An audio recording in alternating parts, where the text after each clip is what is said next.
Hello, and welcome to Jason Cavness Experience. I'm your host, Jason Cavness. The Jason Cavness Experience is brought to you by Cavness HR. At Cavness HR, we deliver HR to companies of 49 or fewer people with our HR platform while providing you access to a dedicated HR business partner.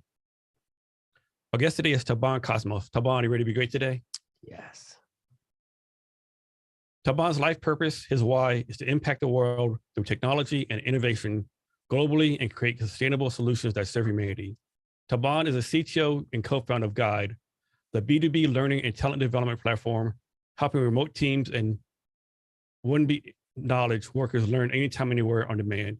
He's a Sudanese refugee, an accomplished global technology and product leader, and world-renowned public speaker. Taban, thank you for being here today. I really appreciate it. Thank you, Justin, for having me on. Yes. So we met a couple years ago when I was with Bunko Labs. We did like a little speed mentoring session with Bunko Labs, and I want to thank you for helping out with that. That was a great event that you helped out with. Exactly. I remember that very well. So first, are you still with the Central Washington University Startup Program? That's something you started, right? Is that still going on? Yeah, I haven't really confirmed if it's actually still going on, but the last time I left is the last time I knew how that club was doing. We started basically to kind of like bring the students together so they can build like new products and stuff. And so we had a couple like really good turnout. We actually had the largest, I would say, hackathon in Eastern Washington, or Central Washington, if you will, and with the support of all my professors and all the other like smart people. But since I left, I have not heard any sort of like reviving of the club. So it's been a while then. It's been forever. It's been like close to 6 years, I would say. Yeah, or 5 years. But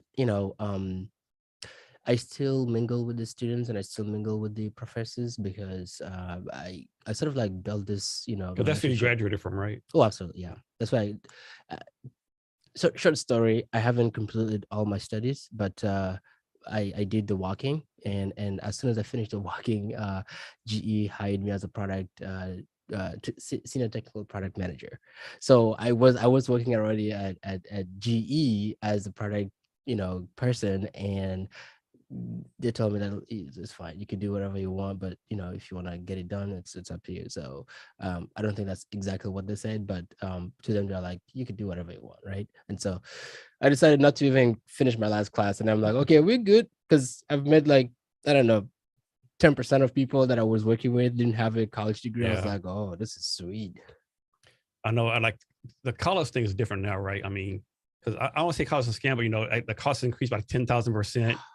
And like, I don't know, like people say all the time, you want to be a doctor, lawyer, you need a college, but tech, maybe business, maybe do you really need it? Like you want to be a designer, do you really need college? I mean, I don't know.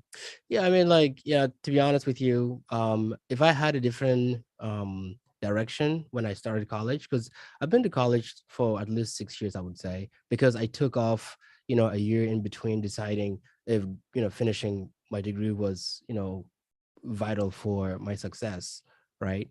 But then I realized that now, just working in the industry, if I were to like focus my energy on something else that I feel like I could do really well, which is products, I wouldn't even need a degree. I would say that there's some skills that you definitely don't, but if you're going to be a computer scientist, which is close to what I was going for, then you would probably need the college degree, because the access that you get at a university is different from when you're just building a startup. Is you could have a lot of great ideas, but execution is the name of the game.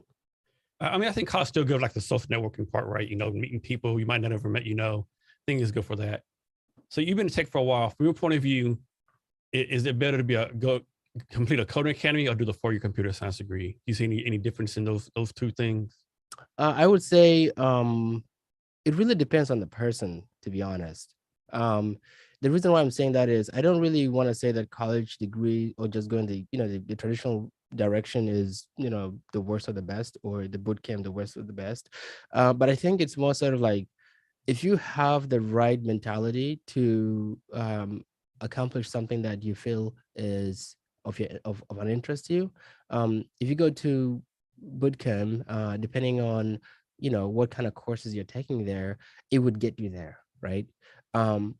will you miss some things as far as like, computer science, data structure, and engineering things? Yes, you would. But you would have an early start to actually think about product in a complete sense because you're actually building things, right?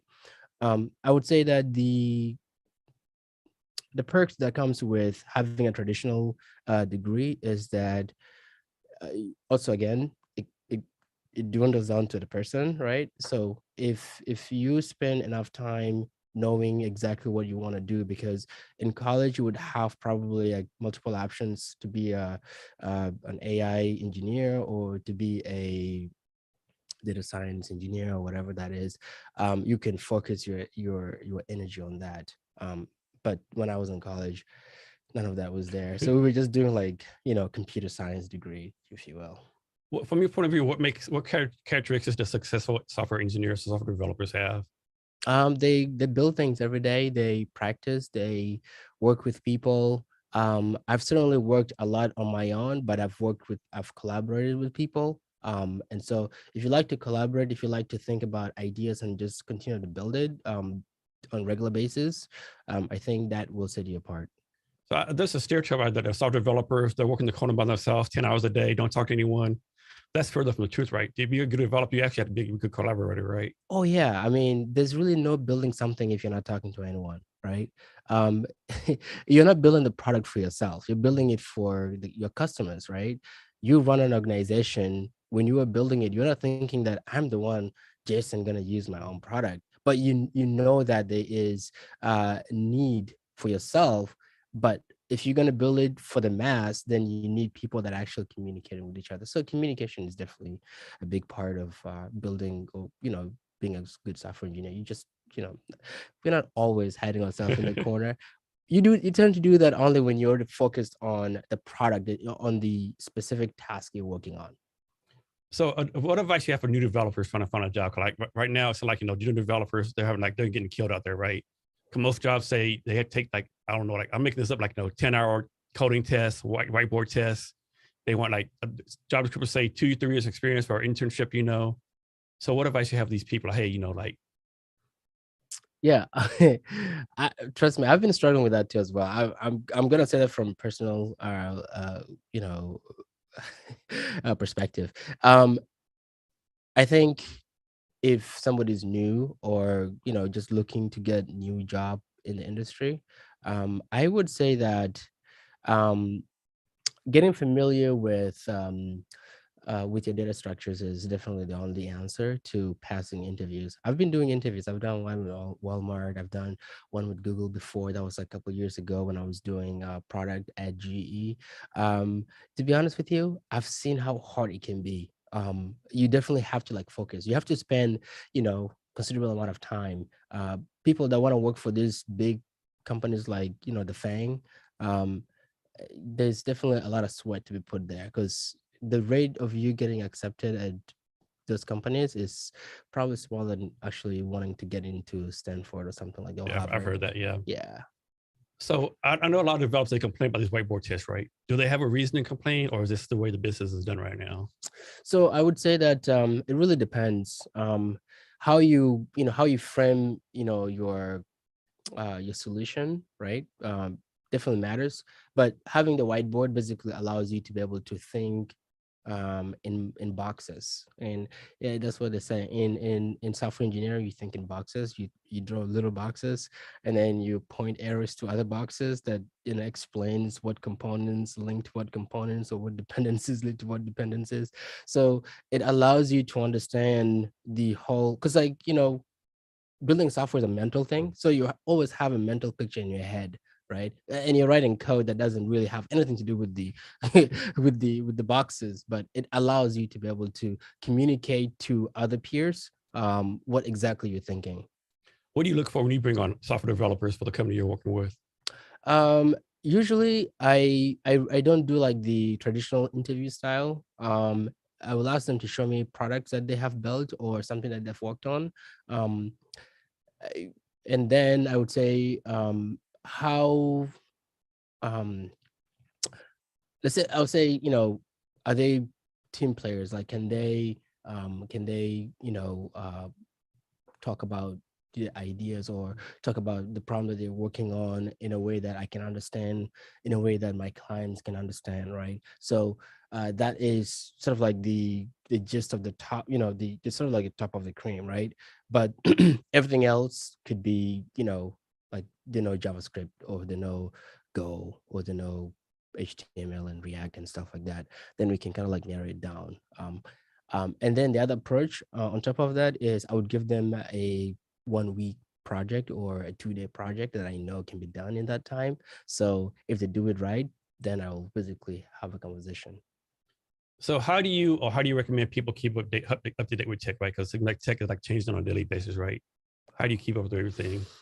Uh, so my girlfriend thinks I'm always like doing something, and it's true because I'm doing something, but most of it is not just work. It's actually learning. I buy so many books to sort of like understand the things that I'm not exposed to. Because like as in startup, you are really in a different world. You're trying to get products done, but then also as you're getting products done, let's say in the Web3 space, right? Like how far are you familiar with Web3, right? So you find yourself reading at all time, um, whatever articles that people put out there. For me, I follow people that are, I would say, leaders in those space, just sort of like to ingest as much information as I could from them.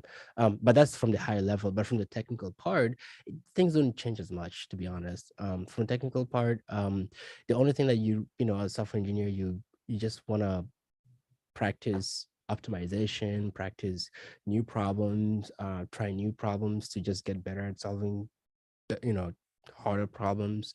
That's I think what I would say. Who are some tech people that you follow? You want me to name drop? Yeah, yeah. I follow Jonathan, one of my good friends. He's big in the tech space.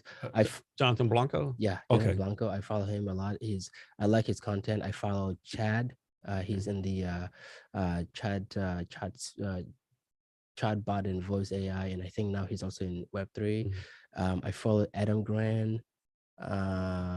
He's more onto the what do you call the EQ Okay. of work, right? So it's good to understand how to be empathetic, how to solve problems without creating conflict, right? So, or how to solve conflict without really going into more conflict. So I like that. That's not helpful, but that's helpful to me Yes. because then it grounds me down when I'm actually collecting more information, so I don't get frustrated. Why am I learning this right now? I could just be doing something else, right? And then I'm following this one person. I forgot his name, but he posts a lot about AI. And of course, I follow you too. You post a lot of good stuff. Thank you. Yeah. So Johnson, he got big, real big in the NFT space, didn't he? Yes. Oh my goodness. When he started this brand tokenization thing with NFT. That was a big pivot for him. What he was doing before, I think. Oh, absolutely. Remember when people were saying about non-fungible, but they weren't talking about NFT like the way we talk about it today. Yeah, there was a company that just started. That was like in 2018. I don't know the status of that organization, but it was literally in line. I read their white paper. It blew my mind away. And now I'm seeing him doing NFT. I'm like, it's just no brainer. He should be doing it, right? Because he's already thinking about it in that light already. Yeah, he posts a lot of good stuff out there. Oh, absolutely. So what's the difference from your point of view doing tech for a corporation and a startup? So as far as like the difference of how I handle it. Yeah. I have worked, let me see. Have I worked with any corporation? I don't think I've worked with any bigger corporations at the scale that I'm in right now, but I've been also working with people that have something or have nothing. And so those are the people that I build up, right? So I basically come in as a liaison to understand what the problem is, and then able to kind of like create, if there's a problem, you create the problem, right? So you can solve the problem. So we know what the problem is, then we sort of like create more problems around the problem, and then find solutions, because one answer is not always true. So you have to find more answers in order to settle for one that is, good as far as like building it for what kind of, customers and what kind of tech needs to be used, all that kind of stuff. I am trying to work with bigger corporations, but to learn that, I think I would need a bigger team.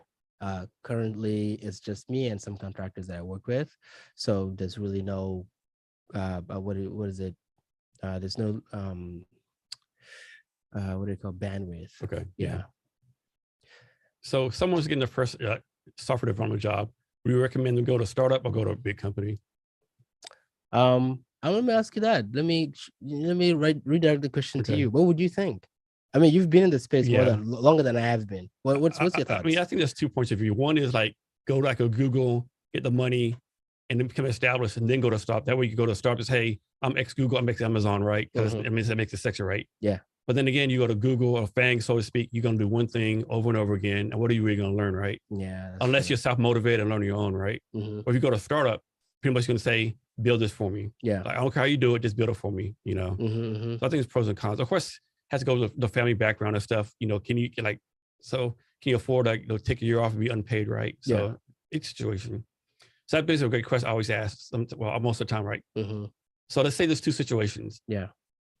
We'll say everything's the same, right? Yeah. One person graduated college, came from a middle-class income, a family, didn't have to pay for college, and they can afford like take a year off from college, work for a startup. So they take a year off, work for a startup, and and the startup becomes a unicorn, right? They get a lot of money. Yeah. Other person comes from a single parent household on welfare, had to work 2 or 3 jobs to go through college. When he graduates, he can't take no time off. He has to get a job. And of course, the job, people say $90,000 a year because that takes his family, right? Yeah. I mean, is there a way to fix that? Because like the outcome is not the same, right? Or is this where the system is? What do you think? Well, I mean, just to piggyback from what you said earlier about the how to get yourself started, should you go to the corporate or go to startup? I think to answer the question, we'll answer it that way. I think one, your background definitely matters in terms of like what you're about to do next. And when I say it matters, I mean I'm saying that the decision that you make is going to impact you in a different way, right? Some decisions that people are making as far as like startups, where let's say they grew up in a I would say middle class family, it's easier because they can ask for seed money from their parents or from their friend's parent, right? Because that circle probably maybe have heard of something like that, and they have already lived a life of a middle class income family, so they know what it is to be able to use money to make more money. Well, on the other hand, somebody who's from a very struggling family, I would let me call it that way. Yeah. It's hard for them to actually even see the end goal. Like they just want to be successful, and they're trying to figure out how to get successful. The first step of the way is I'll get my college degree. I cannot afford to flunk my college. I have to get it done. And then I have to get a job that really pays well before I even think about my startup. But if they think about their startup and they have a good network, now again, it comes to the network, right? So if you have a network that is ready to help you to succeed, you're more likely to find yourself not thinking about the decisions that I just said, right? Like, should I finish college first, or should I go directly to startup, or should I go get a job first, like you said earlier, get a $90,000 or $100,000 job first, be comfortable for about a year or 2 years or 3 years, and then whatever the idea is that you want to that you have had in your mind to build, then you can sit down and sort of like build it, right? Because then you have a cushion. I think I was that guy. So I had to work for a couple of companies first. I had to work for other startups to learn how the game is done, because from the beginning, since I was a kid, I always want to be my own boss. Yes. Like I wanted to be my own boss, but I wasn't brought up in an environment that allows me to think that way, right? But people know me already. Like I'm not like the weird dude that always sits in the corner that does his or his own thing and whatnot. Like I'm on people's face. Even if like I'm in the corner doing something, it's gotta be a good thing, right? Like I'm doing something that I know I care about that no one really cares about. So I think at the end of the game really is about relationship building. I was fortunate enough to be able to build a relationship with people, and it's afforded me to be able to uh, get hired by some of these good companies because of the relationship that I've built with people, and also just grinding my skills away. Yeah, it always kills me when people say, go to your family friends or family friends round, right? Like, no, most people don't have family friends like that because, hey, Uncle Tom or Uncle Jason, can you go loan me $100,000? Yeah. Like, most people don't have that. It always kills me. People like, before you start raising, get a family fund round, Yeah. or it kills me. Oh yeah, no, that's the hardest part about just startup. I think if there's anything you talk about the system, I think there's so many things we could improve if we wanted to like have multiple voices heard, right? Like we could we could reduce the barrier of entry and reduce or increase the barrier of entry. We have to just increase the amount of people getting into those fields first. I think that's one thing that I see a gap. um when I was at college, there was only like three of us. Like the three of us were all from different countries in the computer science department, right? And there was only like one female in there. So, and I'm looking, I'm like, no wonder why the success rate you can have in the field is going to be very small if you have small representation in the college itself, right? And so that one has to be fixed. How it's fixed, I don't really know. I think for me, we have to go to all the communities out there, poor, under people who are poor, lower middle class, or even middle class, because like there's only very few people in the middle class that actually would prefer to go do computer science degree, right? Unless or otherwise their uncle, their somebody, showing like, oh, they went to computer science and worked for Microsoft or Boeing or whatever. So that becomes sort of like a narrative, like when like, oh, my uncle worked for Boeing. Oh, cool. How do I work at Boeing? Oh yeah, I'm gonna go to college. I'm gonna study mechanical engineering and electrical engineer and whatever. Most communities don't have that. Very few. Yeah, especially like ones like rural areas, country areas. Yeah. No, no one is thinking that way. Even in rural America, trust me, I've been to places where when I say that $100,000 in Seattle is poverty level, they look at me, they're like, wow, if we were making $100,000 here, we Yeah, would be living living in large. a mansion with 10 acres of land. Oh my goodness. See? Anyways. Um, so when you start out, you're a software intern, right? What lessons do you learn from that experience that set you up for success? Um, I think it depends too. I like my answers are going to be always all it depends because I'm trying to give perspective to people that have or hasn't or haven't. I would say that personally I think I have learned how to ask questions. I feel like when I was interning, I had so many questions, but also the thing is, as an intern, you are asking questions out of frustration because you don't know what it is. And so that becomes a problem, right? So you have to find a way to sort of like dig into the information a little bit more, on the project that you're working on as an intern. Try to understand what the problem is. The more you do that, then the questions that you're asking are definitely going to help you to succeed, in terms of like just learning and just being professional around other professionals. Are you still part of a thing called CTO Connect? Yes, I am actually.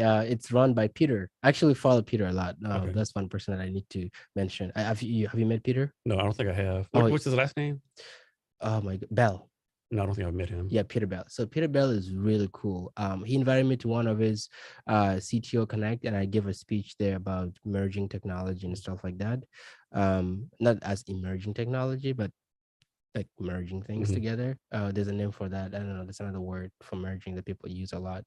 Intersectionality of technology, something like that. Yeah, he's good. Is this like a nationwide organization? I think it's global. Global? Okay. Yeah. So basically what they do is they bring founders, or not founders only, but leaders in whatever field they are, usually CTOs that have, built billion-dollar companies, and those that just have, some experience to share with the people. Because at the end of the day, it's about sharing knowledge, insecurity, and organizational building, and all this kind of stuff. So it's pretty cool. How long you been involved with them? I think the last time I gave a conversation was 2019. Okay. Yeah, 2019, 2020. 2020, I think. 2020, Yeah. Actually, no, sorry. 2019. 2019? Yeah, because 2020 is when COVID happened. Yeah. So I don't remember that part. Talk about the importance of like software, not just software developers, but people in general being able to publicly speak. So I'm not really a born public speaker, but people tell me that I can do it. I just It's an important skill to have, right? It's an important skill. I mean, as a leader in your space, it's, you know how they say that elders are supposed to teach the young ones? That's literally what it is. Like, you have so much knowledge accumulated over the years. Why not share that with people? And I think this allows us to be able to have that forum, or this, um, fire something chat, so that we can kind of like pass the knowledge that we have to the younger generation, or to anyone else who might need that. Because at the end of the day, if you don't write blogs, then no one knows, what kind of brilliant things you have in your mind. Yeah, I tell people all the day, like when they search for a job or the case may be, like, you got to put yourself out there, do a blog, do something, right? Oh my goodness. It kills me when people say, well, or what's that? People like, I don't put myself out there, I'm too shy, or like, they don't. I mean, people get mad all the time. Oh, why should I do that? Well, I guess that's how the game works, unfortunately, right? No, that's true. I mean, that's very important that you said that. I think people need to know this. Confidence is, you're not born with confidence. No. You build confidence. If you grew up in in an environment where confidence is shied off, or people don't even like exhibit those traits, then you find yourself not willing to, right? And so every day when I wake up in the morning, I'm like, I want to be confident today. Not because that I lack confidence. It's just that I want to be able to like say things and really mean them, and say them in a way that kind of like shows that authenticity, right? Because if you're confident wanting something, you get it.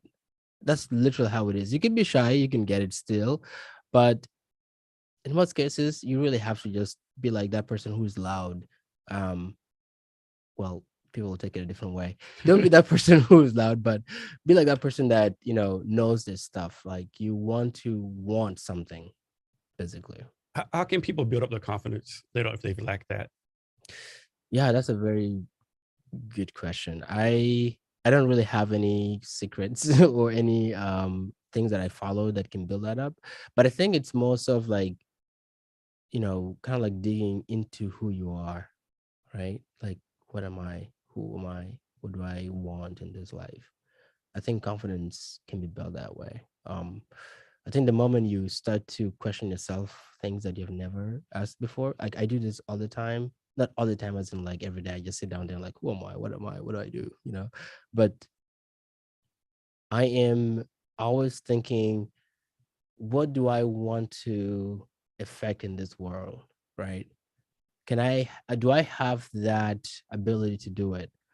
And the imposter syndrome is a thing. Yeah. And if you have imposter syndrome, it can cloud your confidence. And it has happened to me multiple times, and I think it still happens sometimes. I just have to fight it, right? There's times where I'm solving a problem. I'm like, why is this problem so hard? Who solved this problem, right? Like, let me go to the internet. Let me go see who is doing what, and sometimes we shy away from looking up things. That's the problem. We have to look up things if we don't really know. Because like the thing is, you can solve problems, but if you find yourself taking so much time that you just don't really know, your brain is just like so done. Like, you're like, I don't really know what to do here. The reason why I'm saying this is it has something to do with confidence, right? If you feel like you're not good enough to be in front of somebody, or good enough to even ask a girl out, or good enough to ask your coffee the right way. Like I have this tendency when I'm kind of like all over the place here. When I go to Starbucks and I'm asking for my drink, I would usually I would like, white chocolate Americano with steamed half and half. That's like my favorite. So I would say that, but I'm not saying it looking at that person who's preparing it for me. But when I look at them and I say it, there is this sense of like, wow, this person is happy, not happy only, but this person is so like he knows what he wants and he wants it now, kind of thing. You know what I mean? Yes. I have no idea that makes sense, It but makes a lot of sense.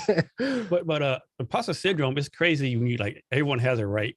But when you hear other people get it, like they have it because of like a Suni Lee. She won like Olympic gold medalist overall, great best gymnast Olympics.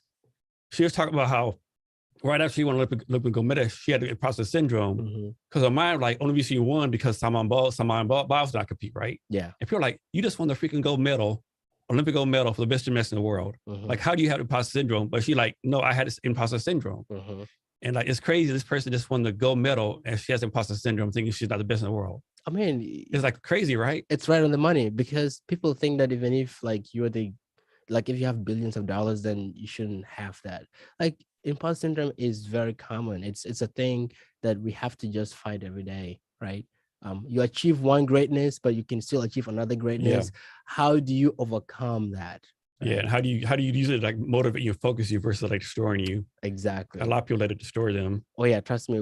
For me, it's like when I'm building a what do you call an app, and I'm just like, okay, I got everything done, like all my lists. I'm looking at things that I've been working on. I'm like, okay, everything looks good. And then I realize there's something in them like, oh, I don't think this app is ready to go. You know what I mean? And when people see it, my clients, they're like, oh yeah, this looks really good. And I'm sitting there, I'm like, how? You know, like, but still I want to feel like I want to do better or I need to practice more. And so the more we kind of like push ourselves to that, we find we end up doing greatness, but also it's because imposter syndrome is pushing it. But there's got to be a time where you can say i I should just accept the results now and kind of like build on top of that results as opposed to like. And are you an advisor for a fintech startup? Yes, I am. Yeah. How did that come about? Yeah, that's an interesting one. So I think there was a time I was meeting up with a group of young, African entrepreneurs. They have this new thing that connects other African talents, to build or to work on projects so that they can gain skills and work for other companies and whatnot. So it's like a networking group kind of thing, networking thing. So as I was talking to the person who founded it, he introduced me to another person who's like what 21, 18 at the time. And so I was talking to him and he was telling me about this like thing that they're building. I'm like, oh, that sounds very cool. Like, how can I help you guys? The thing about me is that I'm always open to like, help mentor people if I think I can do it. One thing that I actually, again, back to imposter syndrome is that, I asked myself the question, can I mentor other people? Right. And I sat down, I'm like, maybe I can. I can't sit down to like when I sit down to think about all the information that I know, it's hard to remember everything. But when you start to talk about specific things, then the knowledge sort of like there's a word for it. I don't really know what the word is, but all these ideas, knowledge, and thing kind of like comes out, and then you're helping this person make decisions, right? Or you empower them to make better decisions. So anyways, I talked to him about the fintech, and they have a very good vision, and the vision is to improve SMEs transactions. And they're in Seattle, right? Actually, no, they are based in Nigeria. Okay. Yeah, they're based in Nigeria. So they are registered in London, based in Nigeria. And how do you meet them? How do you link up with them? With them being in Nigeria? We do hangouts. Okay. Yeah. But how do you meet them originally? Oh yeah, the way I met them is basically that story where I met this one guy who was doing this networking thing, and then he introduced me to this one fellow, and then he pitched to me, and I heard it, and then I gave him a couple more months to just kind of like think about it. He sent me his deck, and I look at it, and I'm like, looks good. Just saw something in them. Oh my goodness, yeah. And the good thing is, He's at that age. Trust me, if I was at that age, if I was like him, I would have built $1 billion company by now. Like not just billion, like multiple $1 billion companies. The It's guy amazing what all these young people are doing nowadays, you know, like at 18 already thinking about the expansion of this technology throughout Africa, throughout the world, how they can improve optimization, in transaction, reduce latency, all those kind of like just things I'm sitting. I'm like, when I was 18, I was still planning to come to the United States. yeah. Yeah, I probably haven't graduated my high school yet. Like it was crazy. So I saw what they had, and I looked at his team, and they showed me a demo. So that was something. I was like, "Oh, you guys have a demo already?" So for the last 2 years or 1.5 years, something like that, I think I've been Mhm. working with them. I've seen them make progress. They want to be the Venom of Africa, Mhm. and they're not far away. They're already getting support from bigger companies in Africa. So that technology, it can actually be used in the United States. So if there's any expansion, I'll be the first person to say, okay, I'll help you guys expand in the US, because their technology is not different from Venmo and the rest. But the difference is that Venmo is not really focused a lot on QR code like Mhm. China. I think most of their learning is actually not from the US fintech companies, which is shocking, right? Yeah. They're mostly focused on China, M-Pesa, which is from Kenya. M-Pesa probably was the first really solid, I would say, fintech company that uses mobile technology, before every other fintech companies actually came to be. Yeah, I think people in the US definitely underestimate the tech talent in Africa because every time you look up, you hear about somebody building something crazy, like some young man built I don't know, a generator that transforms something off plastic bottles, right? It's just like, what? Hmm. Invention. They say necessity is a mother of invention. Yes, yes, And I think we're too comfortable right now. We yes. have everything we need. Credit cards we have, debit cards we have, Apple Pay, all this kind of stuff, and we have everything we need. We have self-driving cars now. You could literally go purchase one. Yeah. But there are other people in this world who are still trying to figure out what they actually need as far as like just improving their lives. And so they find themselves creating some crazy things. There's some kids like in Ghana and Nigeria that are creating cars out of like these recycled products. Okay. Yeah, I remember You hearing that. see, Yeah, I saw that. Yeah. oh man, that's crazy. I was looking, I'm like, and just a little bit of my story when I was like 10, 11 until 14, I would say. I used to make car models out of like teens, and those teens or cans are as big as they can carry like 1 liter Mhm. of oil in it, and they were donated by the US, right? And so we would cut it, and then I would make cars out of it. um I sold those cars, and I tried to even make a chopper and put a cassette, what do you call, motor in it, to like spin it and then make it fly. But I didn't know the signs of aviation, so I didn't know that I needed the materials to be lighter, and then I need even more power for the lift to happen. So there's like so many things I haven't learned that I'm learning today. Like I am fascinated by aerospace, but looking at what I had right now, I'm like, wow, I could have literally made a flying plane if I knew this. You know what I mean? Our library was so deficient with information. So, One thing I think a lot of people realize is like how many mobile phones are in like quote unquote like Africa, Asia, right? Because like I think the density per capita, there's way more phones in Africa than the United States anywhere else. yeah, because that's their device of choice Mhm. to do all the business that they need to do, right? They There's no time to jump on a computer to make things happen. Mhm. Like you're always on the go. And plus, you can't carry a computer to a tree so you can get what do you call it, a network reception. Yeah. I'll tell you a story.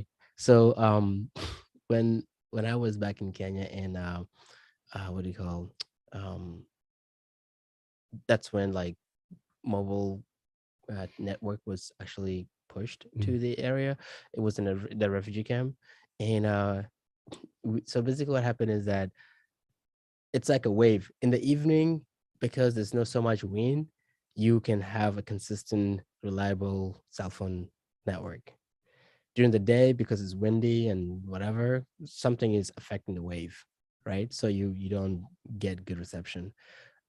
Usually when I have my phone and I see a ring on my phone, like it's ringing, Nokia and because mostly it was Nokia and Motorola, you'll see this like ringing thing. You're like, oh, somebody's calling me. And then now what I'm thinking is, if I answer this call and the network is to disappear, then I would miss that call. Then that means I'll have to like wait until later and then have to like ring this person again.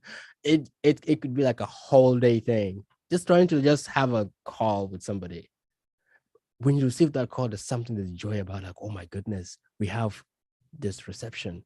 And then reception goes away and they're like, ah man, I gotta go jump on a tree, man. Like seriously, we jump on a tree or we go to the highest elevation, but to find higher elevation, you have to walk for like miles. The place is pretty flat. So yeah, man. You always jump on your house. Like that's what most people did. Climb on their house made of, Gotta do what you gotta do, right? oh my goodness. Yeah. So talk about Cosmos Innovation. Yeah, so with Cosmos Innovation, I started it because I wanted to give that experience that I can, right? I wanted to be that person that kind of like, helps people, guide people to build their first initial startup or just help them, kind of like distill the information that they have in their mind. I literally started it because people were asking me to build them something. I wasn't like there like, oh, let me just start Cosmos Innovation so I can make money. I started literally to just help people. And then from there, people are like, okay, we'll pay you. And then I'm like, cool. Then I started actually taking it very seriously. Um, It's you by yourself right now. it's me and other people. So my co-founder was helping me at the time when I started. He's a great designer, by the way. And so I give him to do some of the design work. Then I was not a designer. I was just code and code. So, and then I learned design from him, and I taught myself when the first wave of COVID started, because I was always outsourcing the designs and I had to wait for results. I decided to learn it myself. I spent like a month or two learning how to design, and I designed a couple of products for my clients, and I became a designer. So I do design now, and I write the code for that design, so I know what I am releasing to the world. If it doesn't meet the spec of my design, then it's not yet going out. And so that, and then also working with other people that I hired. Oh, I hired this one lady. Her name is called McKenna, and she is really good designer. When I hired her, also remember imposter syndrome was also a problem, and so I gave her a chance to work with me, and she was so fabulous. She didn't know how fabulous she was. Most people don't. No. And I think she should have gotten a job at Microsoft and stuff like that. But sometimes these companies are just too, I don't know, what's the word, Yeah, I know what you're saying. you know? How should developers and designers work together? How do they? Yeah, how should they work together? It depends. Um, so being a product person, because I lead both engineering and product, it's very easy for me. Like I can work with designers who have never seen code before and I'll make them understand what they're doing without even questioning it. Some people don't. They just expect the designer to know what they know. And that's one of the problems plaguing the industry. Designers and engineers don't know how to work together very well. So they have to bring that intermediary person. I think it should be a common skill to have to know how to communicate well with somebody else who is not a not an engineer. So what does a product person do? So I think the product person really, in a sense, is somebody who, kind of like initiates the direction of the product, like the vision of the product, right?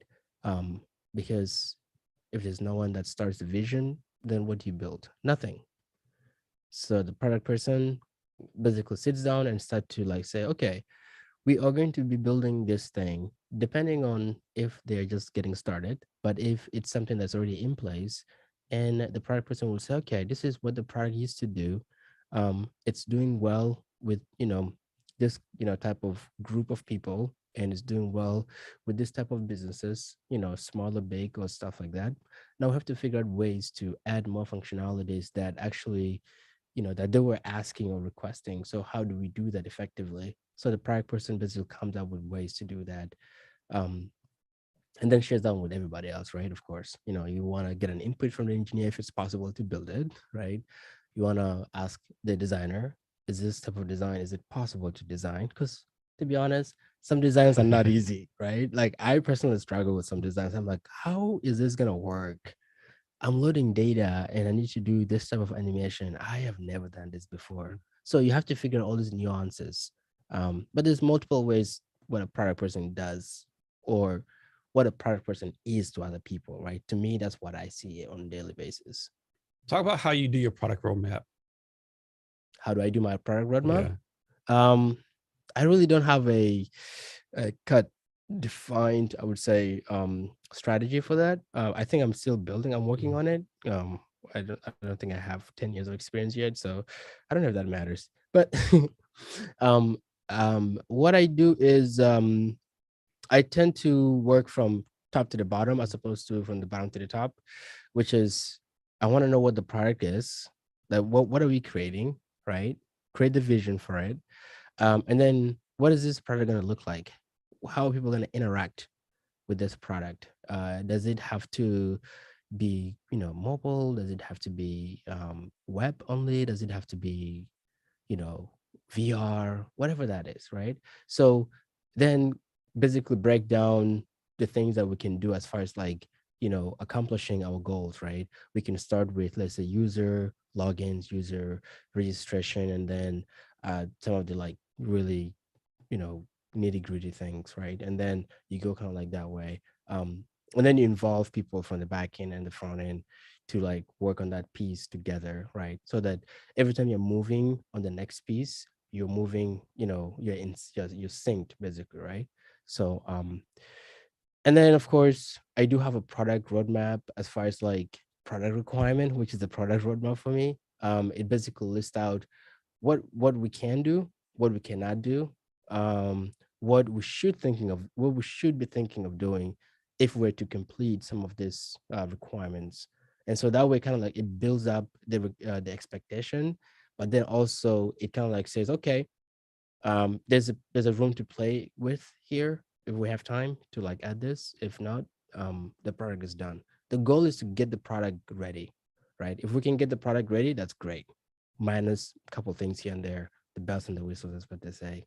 So We'll talk about this. So I think sometimes like talk about non-tech founders, like there's sometimes a disconnect in communication, right? Because example, you ask for say a quote unquote regular person, hey Jason, can you open the door?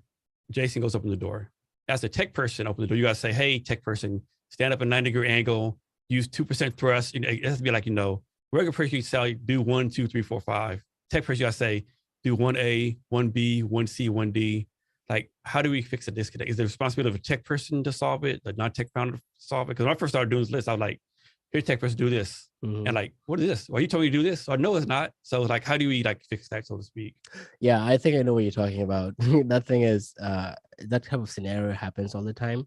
And I think the best way to fix that issue is one, if you're developing a product that is heavily engineering, right? Let's take an example with Elon Musk, right? Elon is a software engineer, right? So it's an advantage for him. But he's not an aerospace engineer. He didn't study aerospace. The only way for him to build SpaceX is to actually get into the heads of the engineers. See? So you go the other way around to learn about the mechanics and the sciences and the physics and all this kind of stuff to understand how that works. I mean, like he did physics, so that helped him, and he knows a lot about other things. But for every other regular person who's building just a normal regular software, um, one, you don't have to be a software expert. That's one thing, right? Don't become a software expert, but understand the lingo that they use, but not in details. Like if somebody's asking for you to design a button, right? You're like, well, you're asking a developer to create a button for you. You would say, hey, I would like to create a button in on the top of the what do you call on top of the website or whatever it is. Um, I wanted on the left, right, maybe put a 20, 20 pixel, padding. Um, the color could be red because that's the theme that we are running with. um, and that will give that person, the engineer or the developer, what to play with. But if you just say, hey, I want a button, okay, you want a button, I can slap a button Mhm. there, but would the button really do what it's supposed to do? What is the button supposed to do, right? So you basically give that detail. So you break every problem with every problem is a story, and within that story, you create the task out of it. That's called, I think, what, storyboarding, I think. Yeah, storyboarding. Yeah. Yeah. So you have to do that, right? Um, there's other thing like people use in Scrum that I don't remember because that's like so like corporate thing. And I remember when I was doing that, I was just like, epic story and what, but at the end of the day, it's a story, and it's just basically breaking down those tasks to get whatever needs to be handled. And you have to attach every asset that is needed to get it done. So that way the engineer really focuses on just building. You don't want the engineer to focus on cropping your image, right? That's not what they do. You give that to a designer. Mhm. Yeah. Yeah, I know what a platform builder. After I'll say I want something, and my tech co-founder always send back, Jason, more details. Like crap, Yeah. that's a code. Where we said more details. Okay, let me go back and like be more detailed. Yeah. Yeah. So detail is really huge. Could you share with us a little bit about, when you started building your own Mhm. product, right? You had the idea and you were just thinking, okay, maybe I need to find somebody who knows how to build software and Yeah. stuff like that, and then I can work with them. But like what are some of the pitfalls, or what are some of the learning curve, Oh or man, some of the things that I've been you through so many tech people. Like first, I got some interns. Basically, they just rebuilt the site. Nothing I really wanted. They had a really good CTO out of the Air Force. Well, he left. He had a job at Space Camp. Had another good CTO. He left for a better paying job. Mhm. It's been a struggle. Have people like kind of rip me off. Some people like didn't perform well. I mean, it's a challenge, right? I mean, this is because like it's bad to say. A lot of tech people are not as good as they think they are, right? They're not good, and it's a matter of like now we're going to coding academies, like what's called co-fellows, different coding academies, finding people, and people will graduate and will earn like $200,000 a year. Like what? I can afford $200,000 a year, right? Mhm. It's been a struggle, right? And of course, you got to learn the lingo. Like I often ask myself, if I went back in time, should I learn to code myself? Mhm. I don't know, probably not. Because like do I have the time for it? Probably not, right? Yeah. It's not easy, right? Like that's the reason why, like you said, like people like you, Elon Musk, tech people have an advantage, right? Because they can build a product, right? Yeah. Like in my mind, where I'm at right now, I should be like I'm like a year and a half behind, right? Because all the other tech stuff I've been through, right? Yeah. I mean, it's a challenge, right? It is a challenge. And I totally feel how And it's um frustrating too, right? Because your mind, because you validate the idea, people want to buy it. I mean, like my market, like way up here, right? yeah, But then I really can't. I do beta testing and something breaks, it's yeah. And also here's one good thing that you have is the marketing part. I think if you want to build anything successful, you gotta know how to sell. yeah, And that's one thing that I would say Elon Musk doesn't know how to sell, but I think he has learned how to sell yeah, over time, right? And I think personally, I don't even know how to sell. I don't even know what are the psychology for mhm, being a good salesperson. I think you either have it or you don't have yeah, it, right? And I think I probably have a bit of an ounce of like being, a salesperson. Like I can sell things when I believe in what I'm building, right? If you're giving me a tire to sell, and you're telling me this tire, I can drive my car underwater and it will be fine, my car wouldn't sink, I would ask questions. yeah, What kind of tire is that? You know what I mean? Like I have to know what kind of tire it is. So you're right. Definitely, if you're building a product and you're not familiar with the landscape, you're definitely gonna find yourself digging multiple holes before you find the right hole. And in this case, going to multiple places. I was at Codefellow as a mentor, and I've mentored a couple of people. And the fact is that, remember we talked about when you go to a boot camp or you go to college, you can, does it matter, right? And again, it's up to the individual. I've seen people that actually put in the work at the boot camps. You can find them, they're very rare, right? And that's why becoming software engineer is very rare too, right? Like it's like one of the skills that where you either focus really building product or you really focus about everything else. And that's what most of everybody is, focus on everything else, right? And so when you find somebody that is focused on that, be it in college, be it at boot camp, you would say they did a really good job, and you only find one or two of those people. And I, when I was mentoring, I was seeing that. I was seeing, two or three people. I even hired one person from there because he was so good. I'm like, I gotta hire this guy. You know what I mean? Like, he knows things. Just talking to him, he knows it. And I just got him hired. I tried to get a couple people hired, but I don't think it went through as far as I'm concerned. Oh, unknown, whatever. I don't know what word to use, but I've done my best to like get some people hired from that place. As a tech founder, you going through that process of like figuring out the right co-founder who's a technical person, or finding the right place to build a product. And that's one thing that I'm trying to answer myself, right? There's those people out there that have these issues. And when they come to me or to us, I'll just use us because I don't want to single myself always, because I bring some people when I feel like it needs to happen. Um, we basically we promise them an MVP. I think an MVP is probably more important than trying to build a whole product. Like, what is it that Jason really want to accomplish? Can we get this to Jason in the next 6 months? Right? If we can, then we deliver that. Right? And that way, then Jason focuses on how to market this business, focus on, okay, maybe what are some of the things that I need to be building to make this product successful if or when it's ready. Right? And so that's what I do with most of the entrepreneurs that I'm working with. um, Transparent conversation.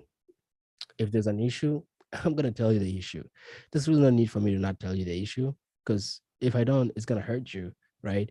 You might end up giving it to somebody like, okay, look, this is what we have. Now, one thing that non-technical people do, it's very small amount of number, is they'll find somebody else to build a product for them, and then those people will try to rebuild everything from scratch. There's always something that's salvageable in software. You don't have to, unless or otherwise this product is like really terrible. Yeah, I've heard of that a lot. Yeah, if it's really terrible, it's fine, like build it from scratch. But in the most sense, I if I were to talk to everybody else who is non-technical, is to say that fish carefully, fish for the right talent. That will save you a lot of headache. Yeah, because some options you can go to Upwork, Fiverr, local academies. Like, but I mean, somebody might be on like Upwork and charge $100 an hour, but they're actually ripping you off. And someone only charging $20 might be a good person. It's like all the outsourcing, India, Mexico. It's like, yeah, it's because Uh, you don't know what they do. I mean, like, are you gonna look at the GitHub and look at the code? Probably not, right? no, no. It's craziness. Yeah, it's there's a lot of craziness out there, but yeah, so that's what mostly we focus on at Customers Innovation. Our goal is to simplify this process. And also, the other part that is really good about what we do is, if we find that we can do what you ask for, if you want a VR, we are not a VR focused company. We'll send you to a VR company. I'm not a Web3 focused guy, right? Because my goal is to build a general product, right? If you want like very niche stuff, like building a complete DeFi from the ground up, I wouldn't be the right person. I've tried doing that before and I realized I should give it to somebody else who knows how to do it. And so, and then I can look into my contacts, what are the people that I can send to you that can help you build it. So, We'll talk about this. And this is my opinion. It's like a lot of developers, they're always building something, right? They have all these products, building, but they're very complete anything, right? Can you talk about that? yeah, that happens. And I have, unfortunately, I have not had that issue. Um, I have tried to, because it's like, for me, like it's like dignity and integrity kind of thing, where like if I start something, I have to just get it done. Like I cannot just leave it halfway and then go to another thing, and then leave it halfway and then go to another, leave it halfway, right?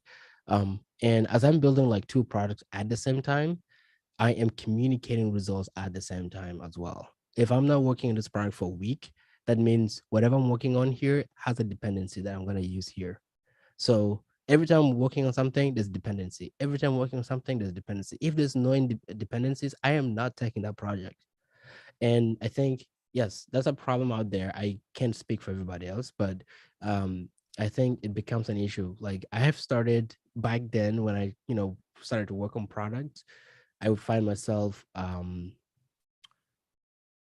will have a really good idea. But then as I'm doing the market research, I realize that there's a really good product out there that's very similar. And I think, why do I want to create this anyways? So and then those are the kind of things that I leave undone because I just don't see any need for it right now. But after like 1 year, if I still see what is there not improving, then I go back to my shelf. I'm like, okay, I think now we can work on this product, right? So that's the kind of like mentality I have. I don't create multiple things that just not gonna help me. So I don't know if I answered your you, question. you did. Okay. So I'm guessing your GitHub's pretty huge. It is growing. I would say that it's I this so in my GitHub there's personal and then there's the company one, and the company one is where people contribute to, and the personal one is just mine contributing on it. So on your GitHub, like what kind of fun stuff are you working on right now? Just to be Yeah, I mean I can tell you, but it's mostly client projects right okay. now. And so one of them we're about to release very soon. I think it's almost done right now. I say almost done for the last month because it was almost done, but I think it's actually done because I got sick and then moved the date a little Yeah. bit, and then I got some things happening, and then my child was sick for a bit, and so there's like so many things that happen at the same time, and it just kind of like continues to, and then there's blockers, right? Yeah. Um, right now I don't think there's anything super interesting that I can share, Okay. other than just I'm trying to work on this new solution that I'm still figuring out, and I'm trying to use Rust, Mhm. because Rust is the new savior. The new sexy logo, new sexy language, so to speak. Yeah, exactly. Everybody's like talking about Rust, and I'm like sitting there. So I learned Rust in like a week, and then I'm like, okay, I understand Rust, but this, and then I realized this just because, like like with programming languages, you can learn programming languages, and then you start building something, and then you're like, okay, now how do I do this other things that deals with the low level, like you know mutex and race conditions and all this kind of stuff, and then you try to learn how to do that in those languages. Like, oh, this is so foreign. And Rust looks very foreign, but once you really get comfortable with it, oh my goodness, the code looks beautiful. I don't know why I'm saying that, but it does look beautiful. But it actually, the good thing, okay, so I'll tell you one thing about it, is that when you write something in a different way, it will tell you that you can improve this code this way, and then you just select it, and then it just does that for you. And then I look at that, I'm like, That's whoa. crazy. Yeah, that's like, I'm like, okay, this is like, That's like next level. oh my goodness, this is like the 22nd century programming language that definitely is gonna rival C++ and C. C and C++ are not memory safe. It can be hacked. That one is memory safe. So is Rust gonna become your go-to? It is about to. Is it? Yeah, because I'm just like, I've met this one guy who is building an electric car. So actually, the reason why I'm doing it is because I want to build an electric car. So it's like he showed me, it's like, okay, this is what he's gonna be doing, and I'm like, okay, cool. You're gonna be building an electric car. I've been thinking about this in a long time. If I don't build an electric car, maybe I'll work for another new startup that is building an electric car, and then I'll write the brain of that what do you call computer. So I'm basically learning how to build CPU, not CPU, OS from the ground up using Rust. But I have not gotten anywhere far away, just to be clear. But I have done one thing, which is cool. I have actually two things. I made an LED function, so that was good. So embedded system, and then I built a small. Usually, it would be like a class project where you ask somebody to input something, and then you do something. And I find it really fascinating because the way I built it and the way I was like building it, it was different from everything I've built before. It just felt like I was just born to do it, even if I wasn't. Like, no one is born to write software. But it just felt so good, it felt natural. So it's very exciting. So you talked about diversity in tech earlier, and like we both been involved in tech for a few years, and there's always talk about it, performance measures, but it doesn't like the stats ever get better. Right? The stats are just saying like same number of people of color and on board of advisors or people get funding. Like how do we go from like just talking about that, doing something about it. Yeah, I mean, just do something about it. Like it's literally the answer to everything. I think um we talked about like where people come from as far as like class and stuff like that. And I think this idea of classism is definitely killing everything, to be honest. But imagine if people were to live on a in a situation where like everybody contributes to the same system equally. I don't know. That's just in a utopia world. But in a place where everybody is having access to information the same way everybody does. Like you have access to information regardless. The government is always there supporting all businesses because if the government does that, then the society or the citizens are always going to be what? Functional. They're always going to be productive. And that's what adds to the GDP of the country, right? I think the government needs to do that first themselves. I think the government is not as diverse as it is. That's first. If you can't, in the highest of the office, have that diversity, what do you expect private companies to do? Right? It's like in everyone's face. Like you see it everywhere. Like they have to start from there. And I think Biden's what do you call choice of like electing Ketanji as the Supreme Court person. I don't know. Yeah, that. Close enough. Yeah, close enough. Yeah. I think is definitely pivotal for how everybody looks at the highest office. Because if you see that is happening, then you're like, wow, there is people that are qualified out there that we can hire. We just gotta cast the net as wide as we can. Like that's all we gotta do. I don't want thing to that gets me sometimes. Like a lot of people say we're going to do diverse hiring. Well, it's not easy to do diverse hiring, right? Because first of all, they be qualified. You got to find them, right? And just because you can't say, hey, Hispanic female come work for me. No, you can't say that. I Yeah. mean, you got to be able to show a reason to come work for you, right? And then Yeah. if you mess around, like hire, like I'm gonna change it up. Instead of 10 white guys, if you have like come with 10 white females Mhm. and you want to go hire like a Hispanic female, why should you go work for you, right? Mhm, Because the mhm. culture is not for her, right? Yeah, cultural is definitely something big. I think companies, so business to me is business. But also when you say business is business without giving that human element to it, because business is a breathing organism, to be honest. Because without people, that business wouldn't breathe, right? And if you want this business to breathe on a larger scale, you have to think about who is going to be out there breathing the same air, right? So that's what business is. And I think people have to start thinking of business as, as that. And once we do that, when we cast the net, um, we are not going in there with a propaganda. Like, Yeah, you know what I mean? a lot Like, of people do that. oh my goodness, everywhere, right? Like there's no propaganda. Like when we mean to like bring a diverse build a diverse organization, we mean to build that. That's like our focus, right? That's what we're going to be doing. And we are going to increase programs where there are no programs. um if like places that have no good schools, how can we increase new programs there? Because you cannot find, I would say this, in order to find the right skills, you won't go to my age sets that you're going to find the skills that you want for your organization. You have to build it up. And most people don't have that build up. So if you help them build up the situation in their communities, right, you have a high chances of finding those right talents everywhere. Yeah, I'm a big believer you need to hire the best person, however, the best person can be in many, many places, right? Absolutely. Absolutely. So what's your take on the current Seattle tech scene? Yeah, it's pretty big. I mean, like, which part do you want me to Like touch? is a place for opportunity. Well, let me go, maybe backtrack. Let's do this. So there's like who should be doing what, right? Suppose there's like the tech scene in Seattle, right? They're trying to do diverse hires.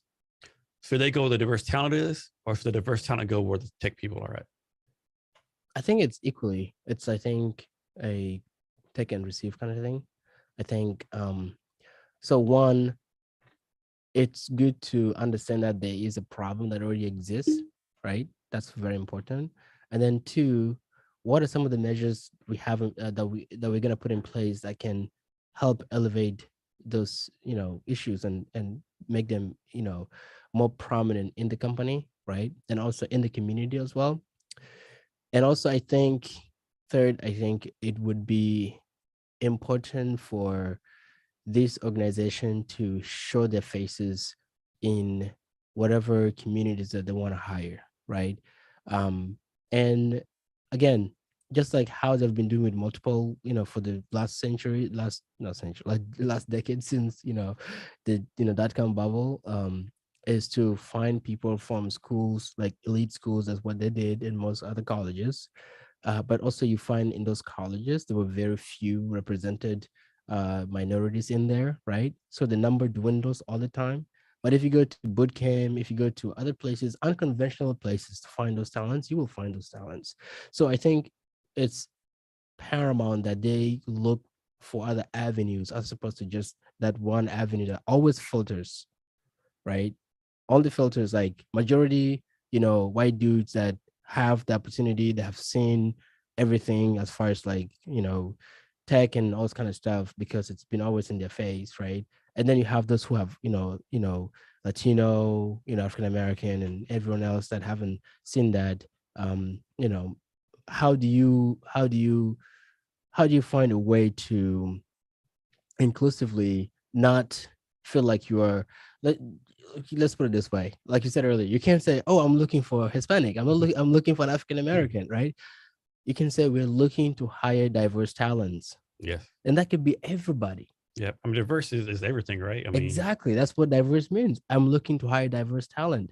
So come, a lot of people think when you say I hire diverse, they think you only mean like Black, Hispanic. Diverse can be like, a white guy over 40 who's a military veteran. It could mean like a high school student. It could mean anything. yeah, it can mean anything. And also he's one, that's you to the money.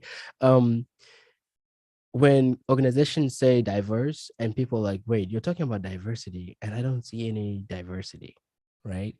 um well, there's diversity of that, and then there's a diversity of humans and cultures. I think it would be diversity of cultures that would make sense, because if you do diversity of cultures, then you have multiple cultures represented, right? Yeah. Because if you say Yes. diversity, then it could be, like you just said earlier. And then the people that are going to apply, they will look at the mission statement and they'll look at the makeup of the company, and they're like, there's no diversity here, because people are so stuck on what diversity means and how diversity is translated. uh I mean, personally, I would say that um diversity in thoughts is definitely great. Diversity in And so many people get mad when you say diversity of thought for some reason. yeah. I mean, it's sort of like I don't know how to say this. I think it's there's definitely diversity of thoughts, but here's what's really interesting. You can really experience diversity in thoughts if you have diversity in cultures. Yes. Yeah. You know what I mean? Like, if you want to sell to the African American community or to the other parts of the world, which make up the large majority of the population of the world, you have to know something about those cultures, right? And how do you do that? You have to find those people who are from those areas in order to bring that ethos, is that the right word?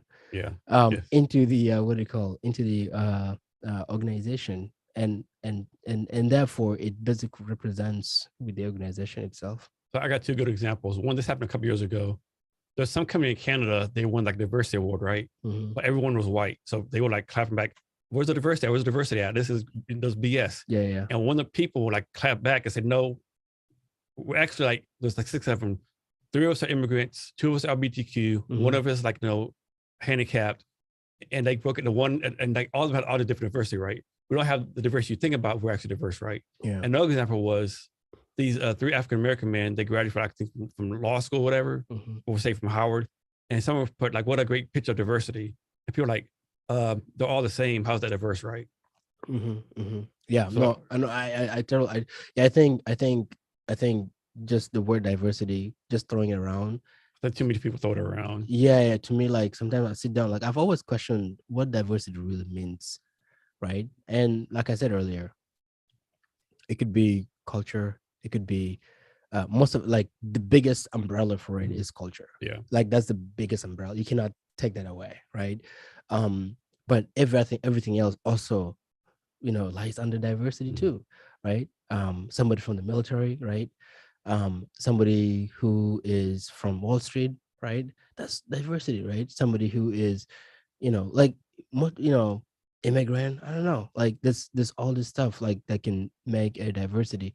I think what people want to need to do is the mission statement should be cultural diversity for humans, or something like that, or human cultural diversity, I'm gonna have to steal that from you. I like that. something like that, because that way then you're actually representing humans cultural cultures. I think a lot of people do wrong too. Is like they'll say they're for diversity, right?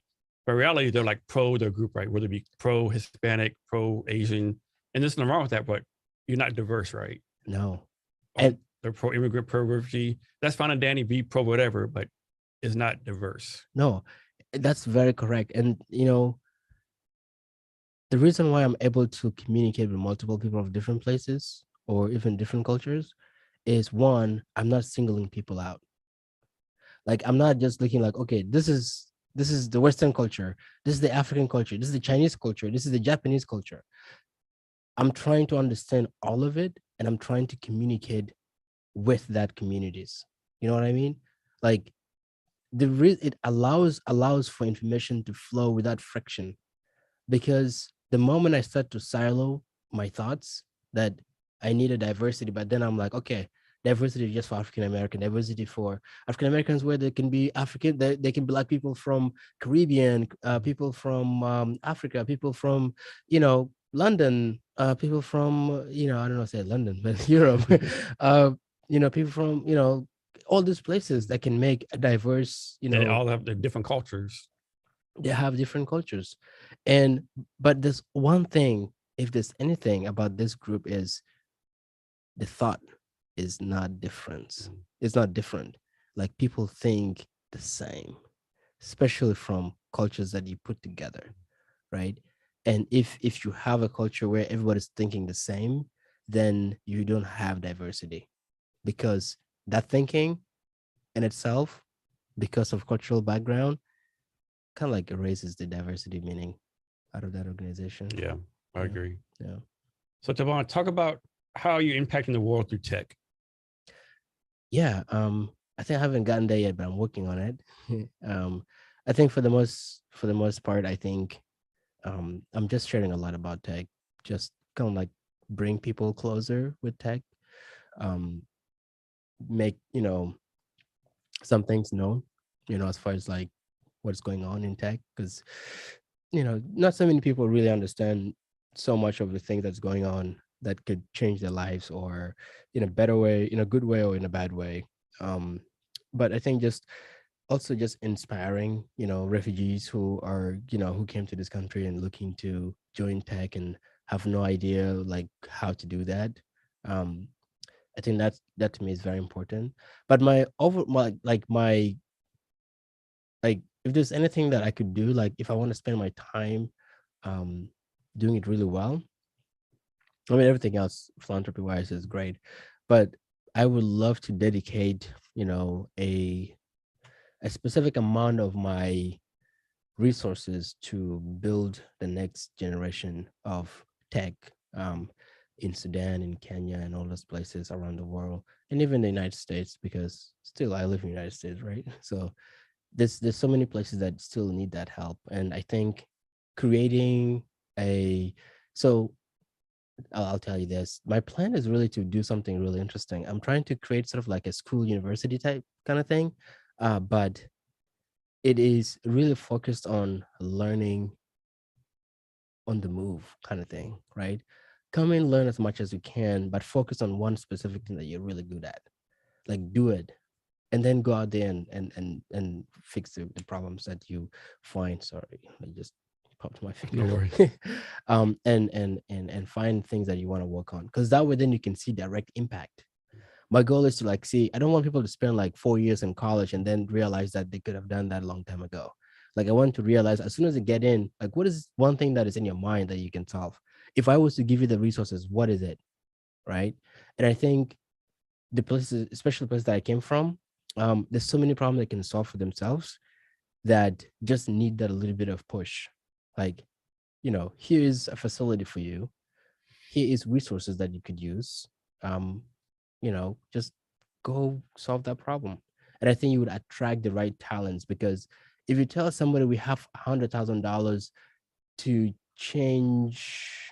to build light bulb um that is made of that is a firefly.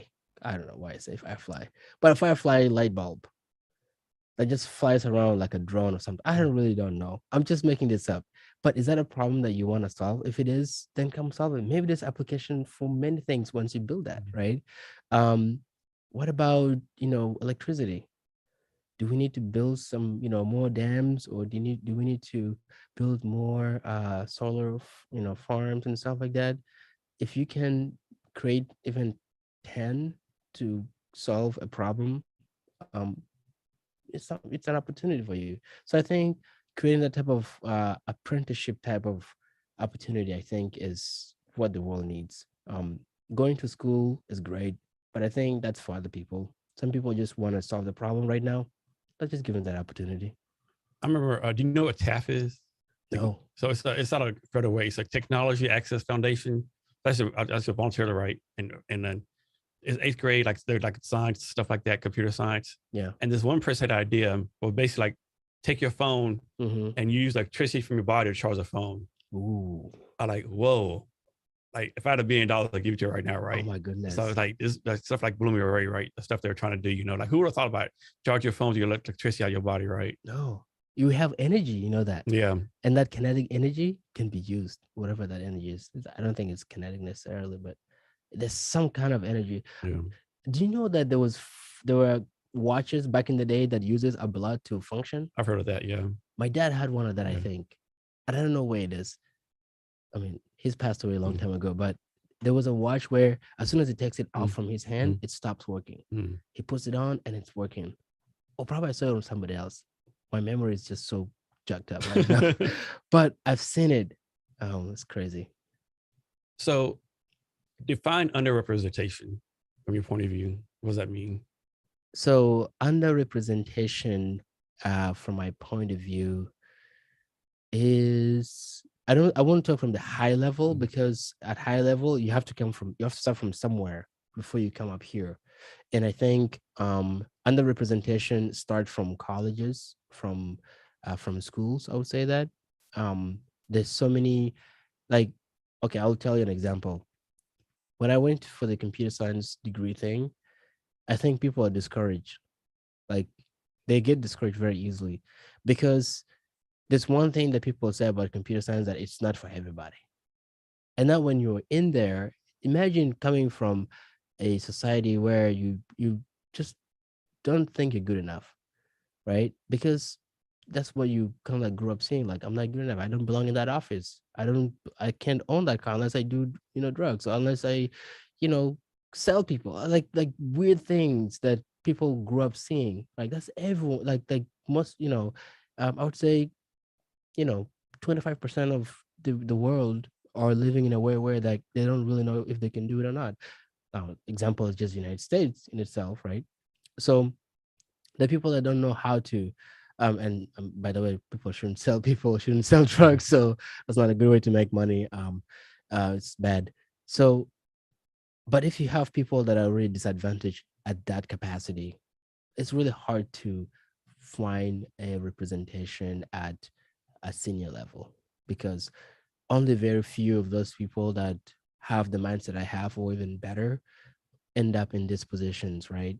And so basically what needs to be done really for underrepresentation, I would say it's at the core of the next generation that we cultivate. I think that's where the underrepresentation is happening, and not having enough of cultural representation in an organization, that is definitely underrepresentation, in many sense.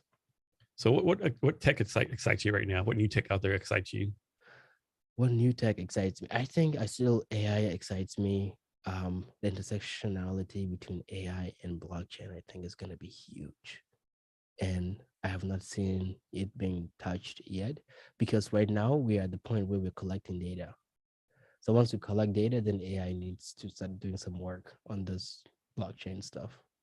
So with AI, you think AI is going to take over the world, or robots are going to rule everything? Humans are always going to rule the world.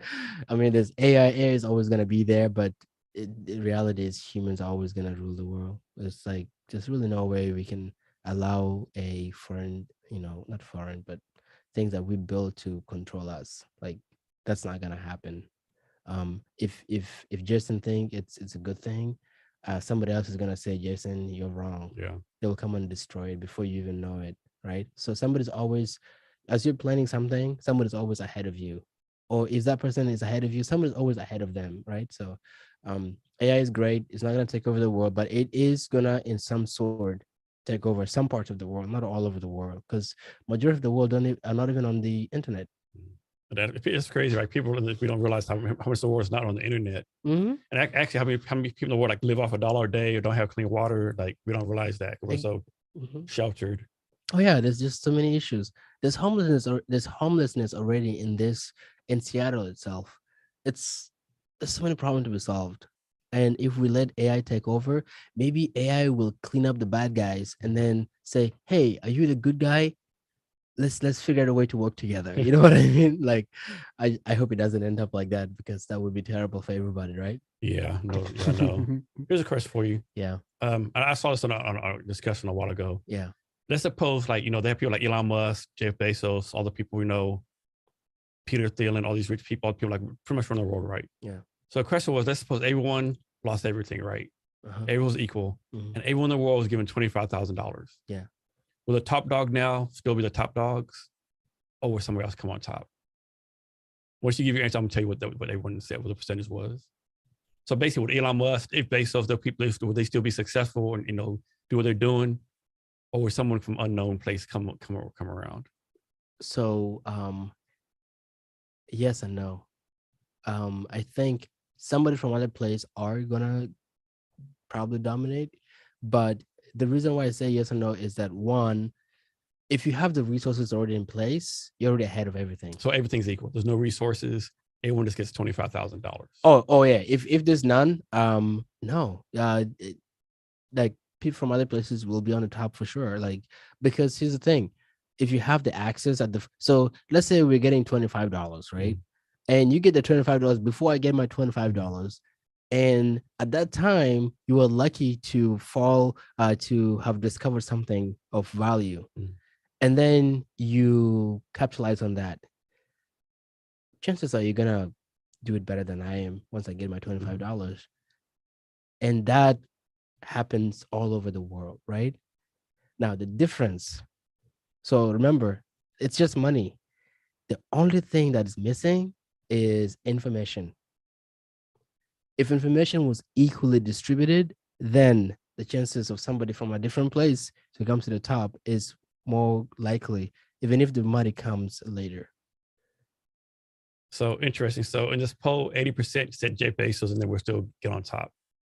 Yeah. They said like some people might make it, but they say because because the drive they have, the mentality that the same people will be successful. Yeah, I mean, okay, so they can be successful, but the equilibrium will be different. Mhm. Like there will be other people that will be also doing the same thing. I'm sure when Jeff Bezos started Amazon.com, somebody's already thinking about Oh starting yeah, Amazon.com. no doubt. But they didn't have that $25. Jeff Bezos had the $25. Yeah. And Jeff Bezos also had the skills. Well, actually, he had the $300,000, right? Yeah. Yeah, let's say that, right? But he also had the information that he knows people are gonna want to get books delivered. So he already made his research. He's worked at a financial institution, so he knows about money. Now, if you know about money, that's information. Yep. If you know about how the market works, as far as like just transaction, that's money. That's irrelevant. That's relevant. And then the .com boom. Yeah. I mean, Man. it was a perfect storm for him, Oh, no doubt. perfect.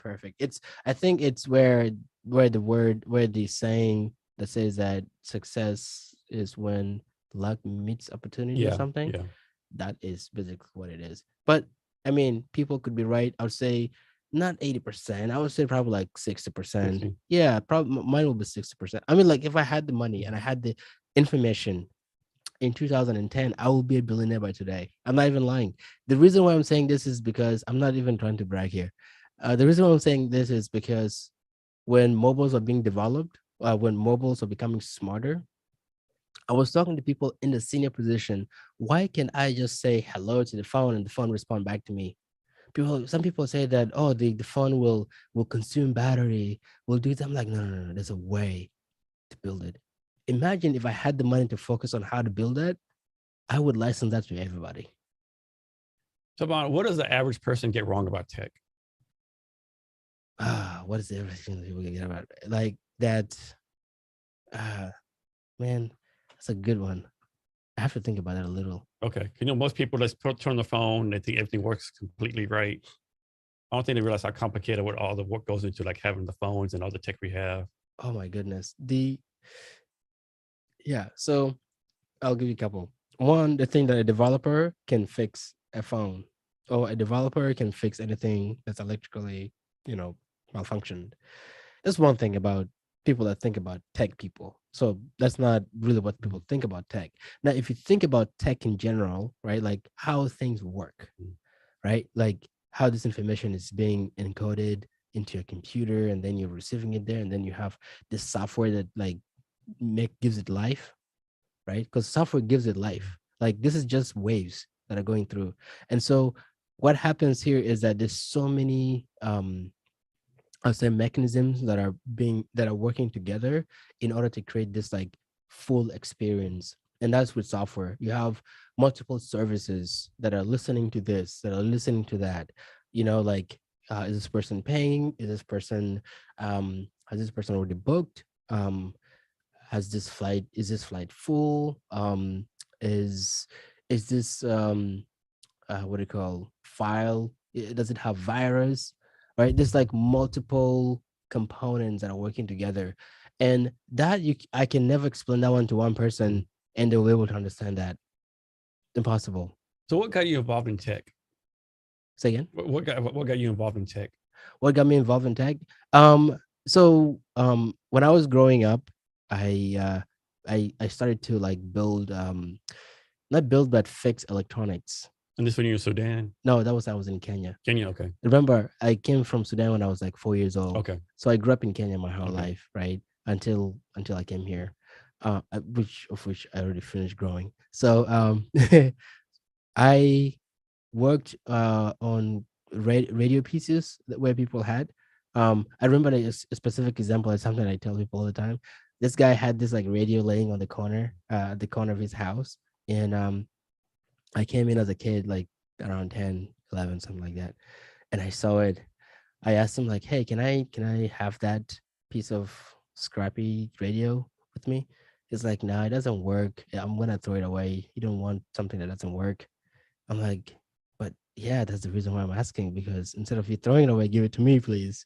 So he's like, "All right, you can take it." So I took that. I spent a month. Remember, I didn't have a book to read what circuits were, what kind of transistors this thing use, what kind of so many things that I know right now that I didn't know then. So, anyways, I basically took it apart and um, built it, back by testing. Somehow, I learned And you're that, like, you 0 to 10. yeah. And then I'm just like testing it around, and I'm like, okay. So I took the battery. So I basically took one of the wires for the battery. So um, basically connected let's say the positive, the negative side of the battery at where it needs to be, and then the other part I basically held it without connecting directly, and then I just went into the radio just doing this, right? Like just checking to see in the circuit, like seeing what if there's any responses, is there any power that's going to go through that can cause something, some light or something would happen, and something happened.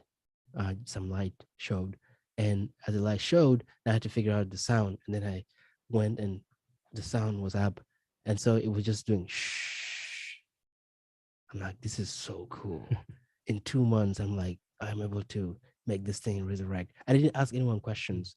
Now, mind you, I didn't just have that knowledge to do that. I was watching somebody who was fixing radios. I probably asked questions. I don't remember, but all I know is I was just observing. Like I'm a good observer, and then after I finish observing, I'm gonna go do it myself. So that's how I do things, right? And so and then I had it work, and then I forgot the name of this. It's like the station frequency receiver. And so I went to the frequency receiver. I just probably made that name up, but maybe it's not the actual name. But anyways, I went just tuned the frequencies for the AM station, and voila, a sound came. Somebody was talking, and that was it. Like I was hooked, man. Like I was fixing radios, I was fixing watches. I got somebody to come to the cam to help me fix more stuff so that I can split the profits with him. But I mostly made him take the money because he's an older gentleman. He needs the money. I didn't need the money. But at that age, I was already making money. Like I was fixing things. I could see the value. I got interested in tech after I saw Windows 98. And I'm like, wow, this is even more better. It's much better than the radios I was fixing. There was something on the screen and you could do something and it's just like really cool. Mind you, when I saw a computer, I was like 18 and I was learning how to type, but I still want to learn how to do things on the computer. But no one knew how to do it there. So they only show people how to type and print things, and that was like the only thing that we're taught. So when I came here, that's when I decided, you know what, I want to learn more about this computer stuff. And I heard about Bill Gates. I'm like, that's even better because I'm in Seattle. This is where Bill Gates is. Yeah. So from there on, I just started to continue. And so you went from Sudan to Kenya as a refugee?